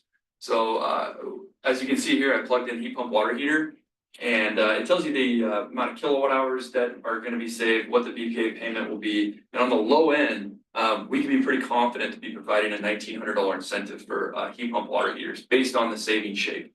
So that's the value to Emerald for that measure. It's avoided energy, avoided capacity or demand costs. Right. So any cost less than that is good for us to be doing. Yeah, That's the idea. over a 20-year time horizon. So if I understand this right, we're doing everything, Bonneville's reimbursing us for everything? Or yeah, all of our measures are 100% pass through. I will say that there are some conservation measures like insulation. We're not going to have 50 different insulation rebates. Our contractors would hate us, our customers would hate us. We have a 50 cent per square foot. Yeah. Sometimes we get more from Bonneville, sometimes we get less, but ultimately it's. So if this is a good, I mean, conservation is a good thing. Are we leaving stuff not captured? No. Are we spending any money to eat but ourselves? Yeah, so that's a good point. Tyler, go through it. We had traditionally self-funded a lot more in years past. We kind of got away from it the last couple of years. But for this heat pump water heater program, we are using more self-funding to help drive that savings up closer to that, you know, what was I think it was $1,700 was the cost of the water heater. That shows we should be paying about $2,000. So we're kind of bridging the gap between what BPA pays and what we're willing to pay with that self-funding. Right, I'll get into that stuff here. We are spending everything we get from Bonneville, so we're not leaving money on the table. But we just haven't gone above and beyond like we have maybe in years past. So just to show a heat pump water heater load shape, it's different than other measures. It saves energy in the morning. It almost mirrors our system peak here with the peaks in the morning and a little bit there in the afternoon. That's one of the reasons why we're focused on it specifically. It's got a lot of potential savings. It's also got DR capabilities. There's a little port in there that we can connect devices to if we want to run DR programs in the future. So getting these out there now that have a 15-year measure life is going to be important for any future DR efforts. It's also controllable. Customers can control it from their phone. So if we ever have any peak pricing signals that out of rates, it's going to be helpful for customers to have a tool to be able to shift their load on the second biggest user in their house. So looking at our rate period, we've got a Bonneville rate period of 2 years. They give us, they allow us to spend about $1 million every 2 years on EEI. So we can do a ductless heat pump, give a customer $800, and then bill them $800, up to $1 million over 2 years. That takes into account all three sectors, so there's a lot going on there. But ultimately, at the beginning of this year, we've started, before that, we started to realize we need to kind of hurry things up. Things are not, we need to spend our money or we're gonna lose it. And so that's when we started to think, like, how can we do this cost effectively, but at the same time, like, quickly? And so we have a partnership with a distributor who sells water heaters. And right now, get to the next slide here. We typically give a $900 rebate, and BK reimbursement is $900. But we decided to do a promotion for 150 water heaters to spend a lot of that EEI quickly. And so we decided to self-fund, utilizing that tool to make sure we weren't overpaying, to self-fund $790 per water heater for the first 150. So that's where that came out. I think we started it last week this time, and it took like 4 days to sell out. It was way quicker than we thought it was gonna be. Are we sold out? Oh, it has sold out. We're sold. We Yeah. thought it was gonna take months. Should have ordered mine, huh? Sorry. Will you talk about the past experience? Got mine ordered. Yeah, we've done this like 2 other times. So we did it once during COVID, actually. We put a bunch of water heaters out in Veneta. We actually installed them. We had a contractor install them. Another time where we were trying to spend EI was right at the beginning of COVID. Nobody was doing anything. So we've had experience with that. And then years past, I was actually on the news in like 2017, and we sold, I think, 100 pretty quickly. So it's been something that we have been able to kind of throttle whenever we need to kind of spend EI. And it's worked out really well. The one concern here is, and we're totally aware of it, is like making sure that these actually get installed. And so we've got a plan to go out and make sure we're inspecting each of these and crossing them off as we go. There's definitely gonna be some work for Becky and Brandon. We totally expect people to say, hey, I got this thing for free, but I'm not gonna I can't put it in. So we've done that in the past. We've actually coordinated efforts to help get those water heaters in other people's homes. Right. It takes extra work and it sucks, but I How mean, many went this last You year? gotta do it. 500? 150. 150. That's one example where it helps people pay a little bit of their own money. That way they got skin in the game and it matters to them Yeah. if they get wasted or not. I'm not a big fan of giving them every dollar of it. I think they should pay some of Yeah, it. there's still install costs too, so that's just I get that. portion of it, yeah. yeah, we ran a program like that where a customer had to pay like $200 or $300 out of pocket.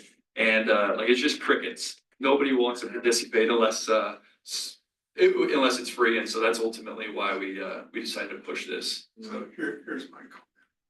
So it's good for EPUD, it's good for the electrical customer to pay less for electricity. I got a free one here several years ago, put it in myself. I haven't had any maintenance on it yet, but think about your house heat pump. You're supposed to have a service once a year. Most people don't, I Yeah. don't, but I don't know the long-term cost of that installation. You could save $10 a month on electricity, then 3 years from now, spend Yeah. $500 because the heat pump died. Mhm. I have a Do friend we have any data? How long's our track record with these now? So yeah, the RTF actually comes out with measure lives on these things. And so I think it's either 13 or 15-year measure lives on them. So that's like, they've done studies to see how long these things last and whatnot, but yeah, there's warranties too. Yeah, they actually have, 10-year. most warranties for water heaters are 7, but these are actually 10-year warranties. So what's the incremental cost between a regular hot water heater These on a 50 gallon, let's say, or. I don't think on a 50 you're allowed to have anything by code now less than these, are you? No, 80 gallon, that's coming in 2020. Oh, so it's gonna be code. Yeah, Yeah, for new construction. yeah, right. Not yet. So what if you have one of these in your house where it's dumping cold air into your house?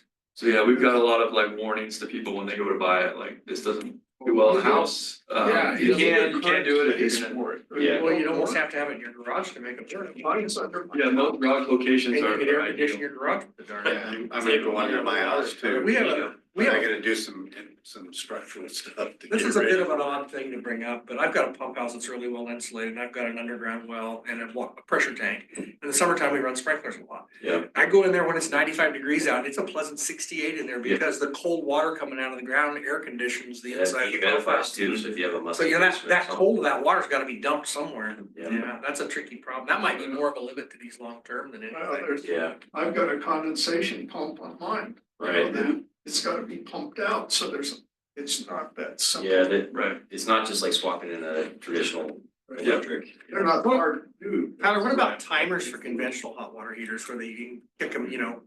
I realize there's no incentive to the customer, but you know, if they come on at 11 PM and go off at 5 AM, that'd be a big load switch for us in terms of peaky loads. Everybody Yeah. gets out of the shower and goes to work, the heat pump fires, or the hot water heater fires Yeah. back up, nobody needs hot water for 10 more Right, hours. I think they need a signal from utility to make, to justify installing something like that, but Seems like there's something we could do there down the Yeah. road, maybe. yeah, totally. That's common, and I've been in another country where that's normal. Everybody has great big huge tanks because they heat their water all night Yeah. long and then they shut off during the day when the peak load time comes. I know one, not the traditional, but the heat pump water heaters now have a communications port on it and program the way you can have it. Yeah, and we've actually done 1,000 water heaters now, the heat pump water heaters, and we have 19,000 residential customers, so Pretty big there's a number. lot out there right now that are controllable, and customers do have, a lot of them do have the ability to shift load. Be interesting to see if there's. Ask for input from the 1,000 that we put out there with their maintenance. I mean, if it's unusual, I don't know, so far I would consider Yeah. myself. Just cleaning the filter out of the heat pump portion, Yeah, pretty, yeah, pretty So- simple maintenance. Yeah, last year we sent out an email to all of the customers that had ever gotten a water heater from us and gave us all the maintenance tips on what they need to do to make sure it's maintained and right, the filters changed, so we're trying to make sure that that exactly doesn't happen. Right.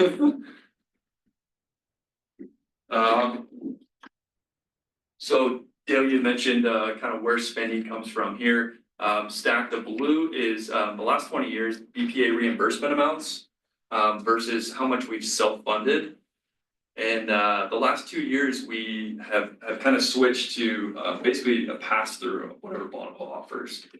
There still tends to be some self-funding that happens, like I mentioned, not all measures are perfect. Sometimes we're giving out a little bit more than we're getting back. But all of them are set up to pretty much be the same. On the green here, that's really just forecasted for this year on 2025. We expect to self-fund pretty much everything we did for the water heater program this last week. Other than that, we don't expect to have any other self-funding. do we self-fund? our expenses? Or does. Yeah, so there's an extra component you can get for administrative costs through Bonneville, but we tend not to do that. We try to use it for just benefits to customers more so than covering our staff time because it goes farther. Yeah, you can look at it as self-funding. So when you're on your calculator for decides what you should give for a rebate, is that based on tier 1 or tier 2 power? Previously, it was based on market power. Right, so It's been based, historically, it's been based on kind of a mix of tier 1 power plus a forecast of market pricing, which is kind of a stand-in for tier 2, right? And so when, in the future, whenever we go to load following, Yeah, it'd be tier you've got a 2. really simple comparison to what the avoided cost is. It's not some volatile market thing. It's really just what is it cost to serve our above high watermark load with Bonneville tier 2, and that's $70, right? Conservation will just give more time. Yeah, $70 plus the demand savings, right? So we have a lot of these measures like heat pump water heaters have a ton of demand savings. And demand is gonna be a component on our bill. Yeah. Right? We pay for capacity in different ways today, but future, it's a real straightforward value mission of what conservation has for Emerald. Bring us some programs. Bring us some programs. We can. So the next topic I want to go over is the generator transfer switch program that you guys have authorized in 2022. In last October, I think you had authorized us to do Generlinks. So since we've started that, things have really picked up. Just an overview, $500 is the incentive that we offer.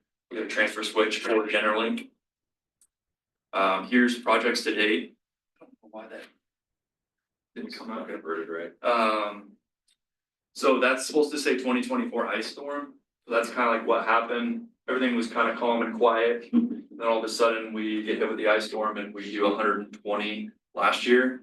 For the first quarter, we're already at 63. So it was just kind of looking like we're gonna do like 230. So things have really started to pick up.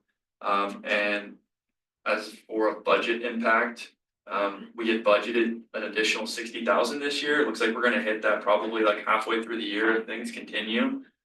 And you know, technically we're on track for like spending 120 to 130,000 this year, just incentives on that. That's obviously not reimbursable by Bonneville. We've done incentives for these Generlinks before. This program, we did transfer switches Transfer switch. and then included the generally. Generally made it easy enough, everybody jumped to the Yeah. switch to do it. Did I think you- we're gonna have to consider capping that. And I That's, say, there's no benefit to Emerald from this. Go ahead, Becky. I will say we've had amazing response from customers about the, how cared for the customers feel by Emerald. Oh. And how this has made them view us, in those outage situations, just FYI, that's the feedback we're getting on the phones. I also would like to say in the last like month and a half, as far as phone calls go to get information to then kind of move forward with these projects, that has tapered incredibly. And I think it's because we're heading into nicer weather. A lot of people were at a rush to try to get it done through the winter, and then generally did this enormous promotion for Black Friday, which got them back ordered on all of their equipment, which then got people going, oh my gosh, I'm not gonna be able to get it. So then they got in a panic to then order, and it kind of created this urgency in everybody, which is what they were hoping for. But I do think we will see a bit of tapering, and that's kind of what we're seeing on phone calls. Next fall and winter will be the question now. Oh, Brian, I think there needs to be a cap. Yeah, that's not unreasonable. A couple $100,000 a year is too much money for this. I don't think it's worth it. You I'm all for giving people incentives, don't get me wrong, but that's a lot of money. I can't imagine it keeping that, I mean, if you capped it, I can't imagine it keeping. Could be the Generlinks come from China and there won't be any available anyway. We could always, There'll be 6. we could always set a high bar there for that 24 amount and just say 60 grand a year, which gives us, another about half of our budget to still go this year. Something like that could be pretty reasonable. Yeah, We could announce it to customers. we to just need to say, let people know ahead of time. Yeah. First come, first serve, this is Yep. how often. What do we, No, what do we pay for Generally? I mean, I know I spent about $700, Mhm. not for Generally, but for the cutout, the isolation. The other switch. Yeah. So what's a Generally? Roughly 1,000. You can get them for $850. Yeah. Yeah, depends on on the- Amazon, you get them for $850. And do we charge them to install those in the meter? We don't install it. Well, we have to pull the We meter. pull the meter, but we don't install it. So our guy stands there and watches while the electrician does it, and then he plugs. Or meter the back. customer does it. We much love the name. That way the liability doesn't lie on Yeah. us. No, I get that. Yeah. I get that. There is some staff time. Well, somebody's gotta drive out there and tend to it, that's right. Yeah. Another alternative potentially could be to reduce the incentive. I don't know what makes sense. It might be something to kind of spread the wealth, or maybe just put a cap each year. Yeah, But we're definitely coming up on budget. I think capping it at that 24 level is pretty reasonable if we work with that. Yeah, it's, I think it's an important program. Yeah, it's great customer service. The thing, we get benefit from PR. Yeah. Crew safety, Mhm. it's about what our benefit Yeah. is, other than that. Yeah, otherwise it's just purely a customer service. You certainly have more understanding customers during outages Yeah, if they're not in a lurch. Not in the During dark. Yeah. It gives them a little bit more understanding during. we can work with that roughly 60 grand. We'll get notice out to customers, you know, first come, first serve. And every year, just kind of reapproach it that way. That sounds great. All right. So yeah, just to note, half the calls in energy services are generators or generator questions. Really positive, They yeah, Yeah, for the last, I would say Year. they were like 75% that way for a while. Yeah, it was pretty. yeah. But overall, positive feedback. They appreciate the support and guidance over the process. And yeah, $500 can cover half the cost, so it's a good deal right now. You're gonna walk Yep. around in here for this.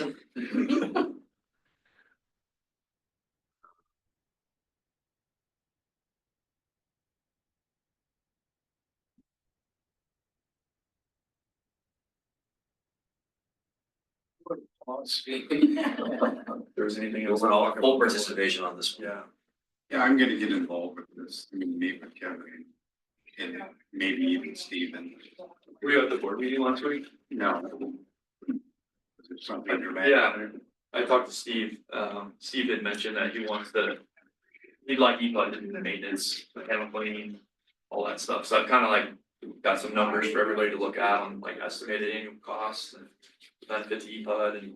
Yeah, I think we can, let me see if we can push that back on. Exactly.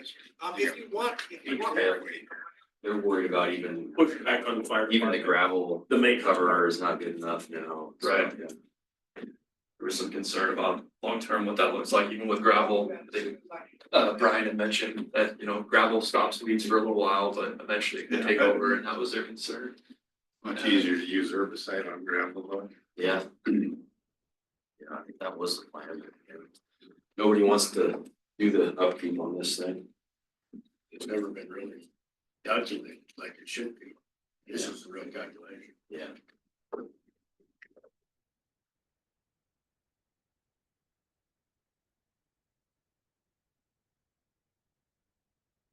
What else you got? What else is going on That's it, man. upstairs? That's all you got. All right.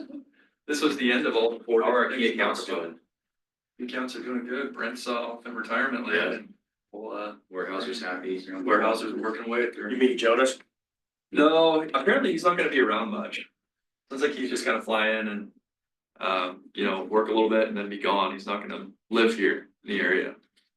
But, he or Dan Kreitz, their maintenance guys, interested in participating and Okay, joining the finance committee.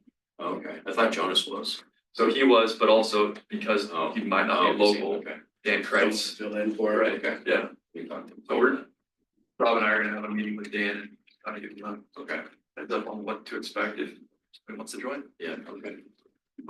Here, where you think. Yeah, it could be. Several reasons why Brent is leaving. we have a four, we could, Yeah, if you guys wanna go through any of the contracts and. If you want to see the consent agenda, we can. That's one thing. about There you this. go. Does take three of you.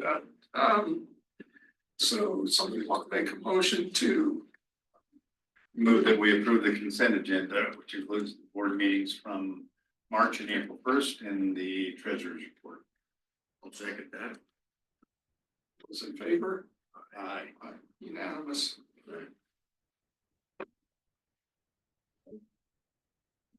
That's it. There's a couple of these approvals you could go through. It's up to what you wanna do with that. The others. Well, keep track of them. Okay, He's coming, okay.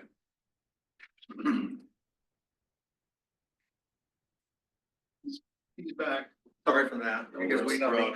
No worries. We were just gonna go through the community solar thing. Wanted you to be here for that. we just approved the consent agenda. Okay, Yeah. sorry about that. No worries. Okay, too many things to do right now. Brian, I mentioned to them that I talked to the chief, Steve Wallace. Oh, yeah. He called, they had a board meeting last week to discuss, the proposed contract. Yeah. And they definitely, they have concerns about the maintenance aspects of things, was Mhm. vegetation maintenance and panel cleaning. So, they'd like us to kind of go ahead and like do that. And so I put together a couple different slides for you guys to kind of look at what this Okay. might look like. I've got, man, this showed up weird. I did that. Oh, you did that. Blame Kyle. Is that better than mine? I don't know.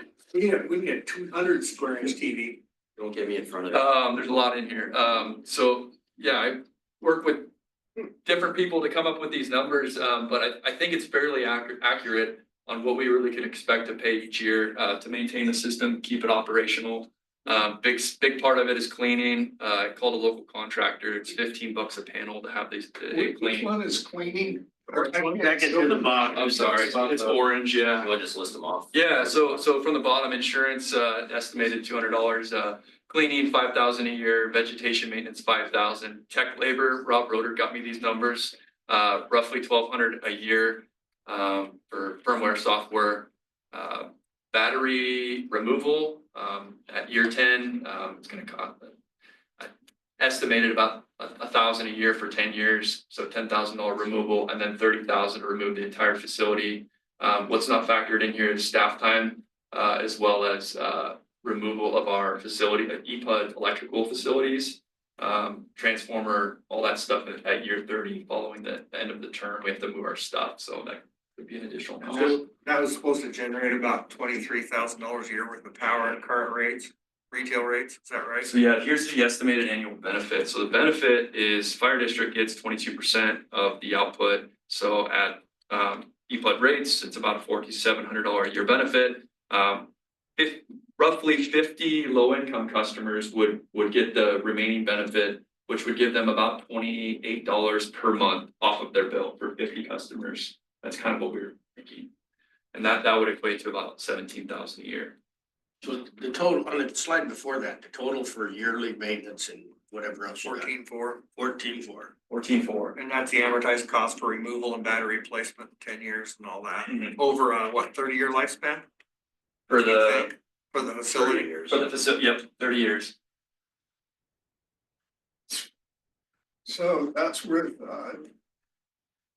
non-gravel base? Just- No, we're gonna save some money by putting it here at this site because we don't have to anchor down into the landfill. And so our idea was to utilize that savings and add a 5-inch gravel pad under the panels. We still gotta go out and bid for this and see what it comes out The Oregon to. taxpayers have to cough up $900,000 in addition to all this, let's don't forget. And this is compared to rate, tier 2 power. No, that's retail rates, so. It's retail It's rates. benefit to the low income customers in blue and then the fire district in orange. Okay. Yeah.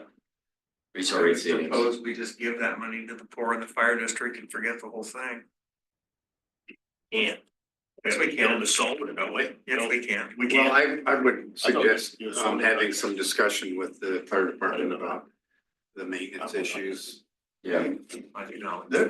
we kind of hit the roadblock here on the staff center. If anybody Whether, wants to chat with them, if you know Kevin or somebody there, just, Yeah, I know them all. yeah. Well, they're getting $4,700 for nothing. direct benefit plus convenience. I mean, they should contribute something.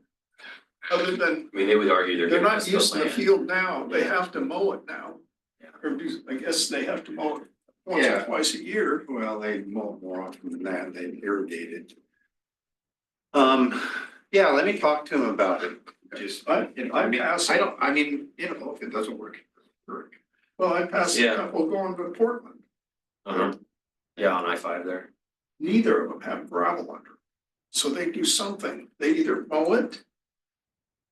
Yeah, I mean, you could mow that a lot for the cost of, I know what it, I can tell you pretty much what it, that's what I kind of what I've done for my career, so. It's not cheap and you just can't dump gravel on what's there. Then there's the floodplain issue.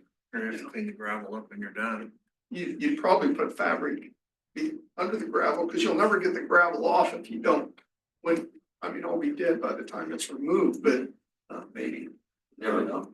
So how so. soon do we wanna decide whether to go ahead with this or not? Be nice to get an answer, probably by the next board meeting, so we just know whether we're doing this or not. I'm ready to vote on it now. Yeah, getting a lot of pressure from Odo to make a decision on this. We have a contract that hasn't been amended formally and they're just. Yeah, let me. So now they don't like to wait on I'll get to him in government. the next week, yeah. I think it does raise some questions. I was talking to Rob, like, we're gonna have other funding for solar in the future. We got this stuff with the mills out in Halsey that pays into a renewable fund, so part of this is like, well, what's our positioning on these projects moving forward? Are we saying, no, if that's the case, great, like we can use that and kind of develop other types of programs that go beyond what we do historically, but it would be good to get some direction around that. Just what is our posture gonna be on these types of things? Especially with the grant money. I've been talking more to other utilities, and like Central Lincoln actually sets a limit on like minimum grants that they'll apply for, so like 2 million and above before it's worth their time and energy to go to all this trouble and pay for some of these ongoing things. So there's different approaches to it, you know, again, we applied for this many years ago. I think the intentions were good. If it doesn't work, it doesn't work, but it would be good to make a decision one way or the other. So Brian just told me, I thought this grant was only for solar. Grant can be used for other. Well, solar plus battery, it's gotta be that. We can't. Solar battery combo, battery Yeah, combo, we could just give it to customers for, it'd have to be for a renewable energy project. a renewable energy product. We could do our own customer assistance programs, but we could use this fund for it. This was a competitive grant, so it was voted on by a committee and Yeah. like we received it, and to amend it and not do it at Short Mountain and do it here still needs to be approved by Odo. They've informally given me a head nod, it's gonna be okay, but we need to get a contract in place. And pretty soon. If you wanna give it one last shot, I mean, I think Yeah. that's reasonable. If not, like, no, no hard feelings from the staff side. We're ready to make a decision one way or the other and move on. So whichever way it goes. I think we're playing hot potato with these guys. Nobody wants the maintenance. It's just back and forth and, understandable, Yeah, well, it's not worth it for them to meet us halfway. right? Yeah. All right, well, Well, but this is more, even if they pay half the expenses, it's still an out of pocket for Emerald for no benefit to the district. I mean, it's the facility's free, but we still gotta maintain it and take care of it ourselves, and that's gonna cost money. Well, the benefit is the output of the system. yeah, I mean, the benefit to our customers is a benefit to us. yeah, there's some low income assistance there. Well, if you wanna do that, why don't we talk, we'll bring it back in May and try to just put it on for a final decision, one way or the other. And be done if we're not gonna do it. Yeah, I'll probably reach out to you with some questions. Yeah, sounds Okay. great. So what about St. Vincent Paul at Saginaw? There's a huge, that thing's ready to You see, extend. they just logged out there. Yeah, that thing's So, ready to That's a extend. funny story. I talked to them about doing it there. We had decided that there's a nice big field that's available. Yeah. Septic all underneath it. Yep. And county wouldn't let us build on top of it. Well, then, a couple weeks later, I talked with the fire district, and the fire district says, yeah, that's great, let's figure this thing out. So we've been continuing. Well, meanwhile, they call and say, hey, we're about to log all this area, so we could probably put it out here. So I haven't shifted gears to go back there because I feel like we're down a path already with the fire district. Well, this path might change. I mean, if you got some place where you put it where, like, the whole thing is for community sharing. Right. It doesn't have to benefit just the fire department. Saginaw Trailer Park, it's on 99. They have a community solar array out there already that's owned by them. How much does that cover the If cost it's of really the paid, they wouldn't need to be subsidized. I just feel like Complicated. at some point, we just gotta make a decision. Yeah. And we can't keep bouncing around to different locations, and I think we gotta figure out if this is gonna work or not, otherwise we're spinning on wheels. Or make it work somewhere else? We could, but we've The already numbers aren't moved it gonna twice, and be nice to just get a decision, is this location gonna work? If not, I would just prefer we move on. And focus on other We've things. already wasted a lot of staff time on this. All right, we'll be in touch and check with Tyler, see if there's any way to resurrect it. If not, we'll come in with a vote May 6th. Good. Thank you. Thanks, Tyler. Appreciate you working through it all. Nice to meet you, Becky. Good job. Thank you. Bring your beer next time. Okay, order contract approvals. To do each resolution Yeah. separately. Probably should, yep. So first one, 2025-07, this is for substation transformer maintenance. We don't do this very often. This is major maintenance at our substation in Cottage Grove that will be EPUD funded, and then our substation in Halsey that will be paid for by the mill. We did two separate procurement processes. The same contractor got both, but they're slightly different priced. The proposal is to approve both contracts under this resolution. Anything else there, Doug? So the intent of the work that's gonna be done there, you consider it, major maintenance. And so the idea is we have an asset out there that's designed to be 50+ years. And this is kind of the halfway point, a little bit more than halfway for the one in Cottage Grove. The idea is you'll be able to get the full use out of it then. Change your oil. So is this similar to we're buying a new one for somewhere? That's true. We're buying one for the Pleasant Hill substation, right? It's along Parkway. That's to replace a unit that's 1976 vintage. That's prone to spontaneous catastrophic failure. Uh-oh. So this is a similar, I'm sorry, is this like a similar, Like size? yeah, kind of. I mean, I'm sure it's not exact, but So the one that's in Pleasant Hill, that's one off. It's only one, the only manufacturer and the only vintage we have like that. These others are, both of them actually are newer and different manufacturers. and so, and I understand that we don't have any obligation to take a look at it. That's an agency. Oh, we do. There can be extenuating circumstances though. That's what I don't know if that was the case in this. Okay. Yeah, so we can use other criteria at times. For instance, on transformers, this was the whole issue with the transformer order. We could run a procurement process, but we know that only one can deliver. And so we can take that into account when we make calls.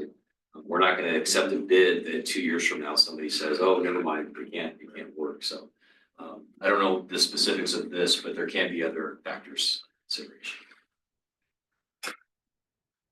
Any other questions?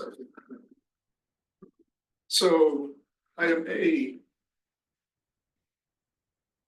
Ready? Somebody move that we approve resolution 2025-07. Second. All those in favor? Aye. Aye.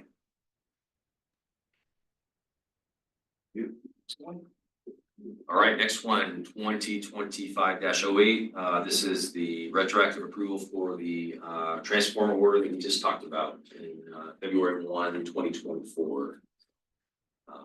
May not be completely required.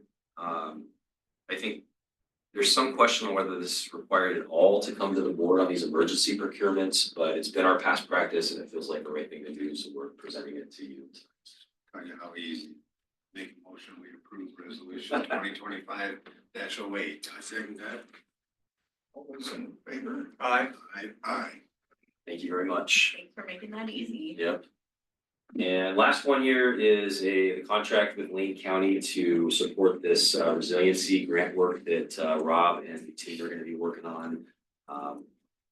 I do think there's a lot more value in this than maybe some of these others we talked about, grant programs. This allows us to have a say in where future resources may be placed in the county. They're gonna be looking at our load data along with the other utilities, and we get to kind of design where would be a good place to potentially site a new resource or more transmission or things of that nature that could actually help your local.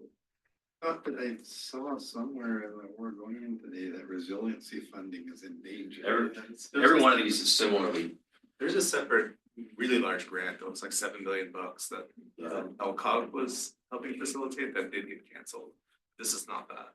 Any of that. This is something Yeah, I mean, Remember the signed the contract is cost. I mean, the thing is called Clean Energy to Communities, so I'm surprised that it's not yet Yeah, canceled, but could have to change the name Could. right now. It's not a good They're deal. gonna flag in front of the bull. Helping our customers in a dirty way or whatever, or something. Coldly communities. But it does seem to be a pretty low effort and good access to hopefully some smart folks that can help us cite some resiliency projects in our service territory. It doesn't come with projects, it's just all about the study. Right. But our time will be reimbursed up to $100,000. So EWIP's not a part of this, it's just us. They're gonna provide data and information, but they chose not to participate in the grant itself. What I looked at, we're kind of a subcontractor to Lane County, which We're subject matter experts, yeah, we can pull out anytime if we're not getting what we want, Payment times, you know, we submit a bill, yeah, I've been finding there how often. it's quarterly, Quarterly. yeah, That's when we bill is quarterly, when do they? well, that's a good question. Yeah. Pay within 30 Well, there's- days or? I would assume it's They- 30 days, Like, sure. they're already trying to pay us for this next go around. They want to pay us today. Yeah, we told them wait. All right, We're waiting for this vote. And So we have the then- right, we have the right to leave this Yeah. anytime we wish. We can, yeah, and we get reimbursed for it. yeah. Okay. And it's an effort to show that we are still part of this county trying to cooperate.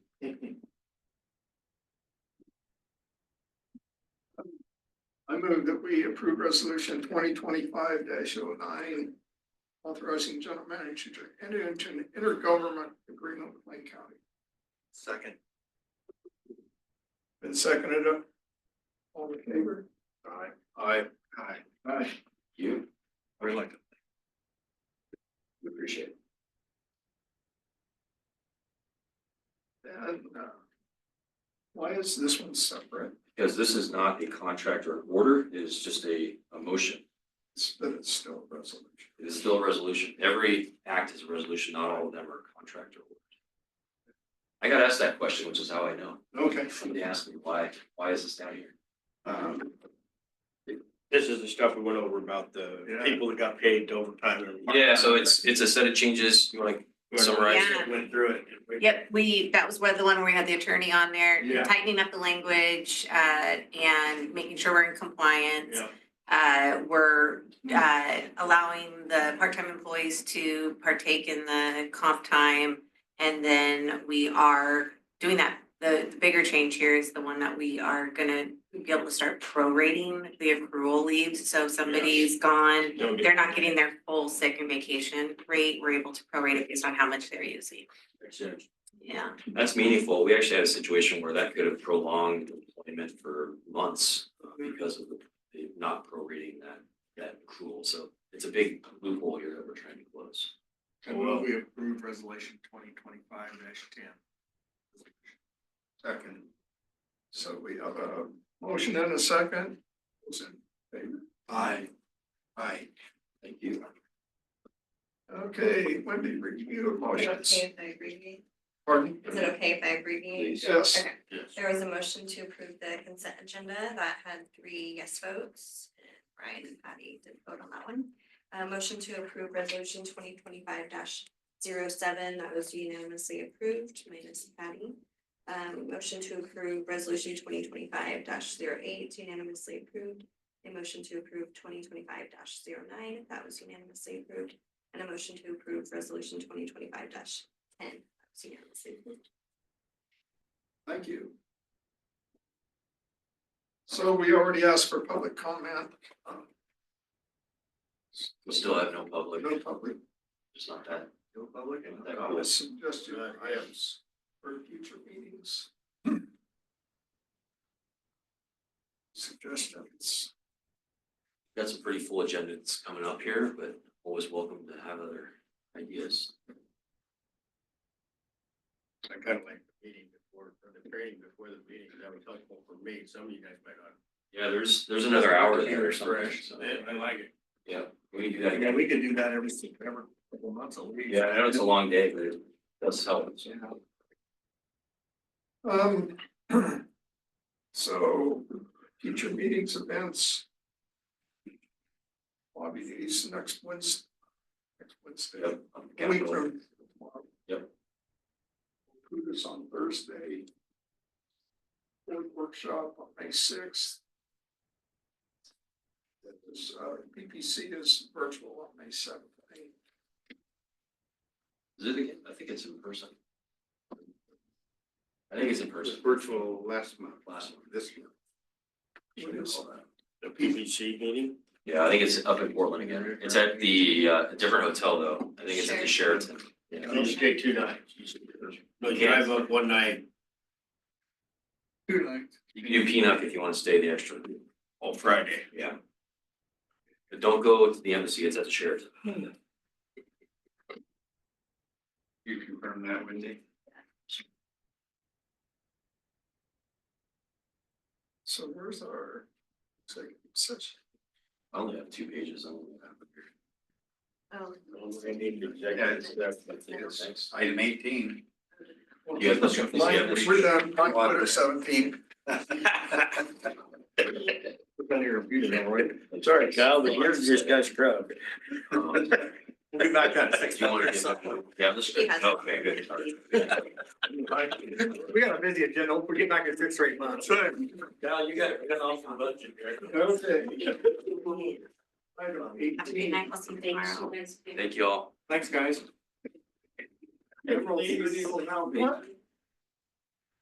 Take a cookie. Executive session.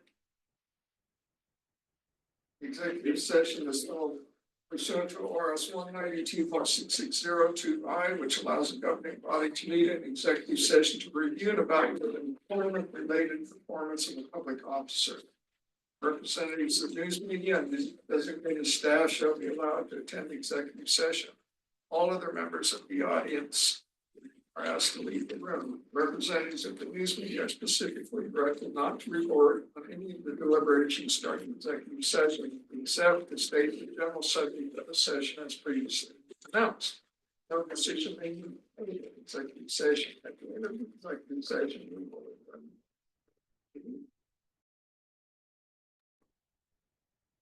We are now out of public session, Executive session. executive session.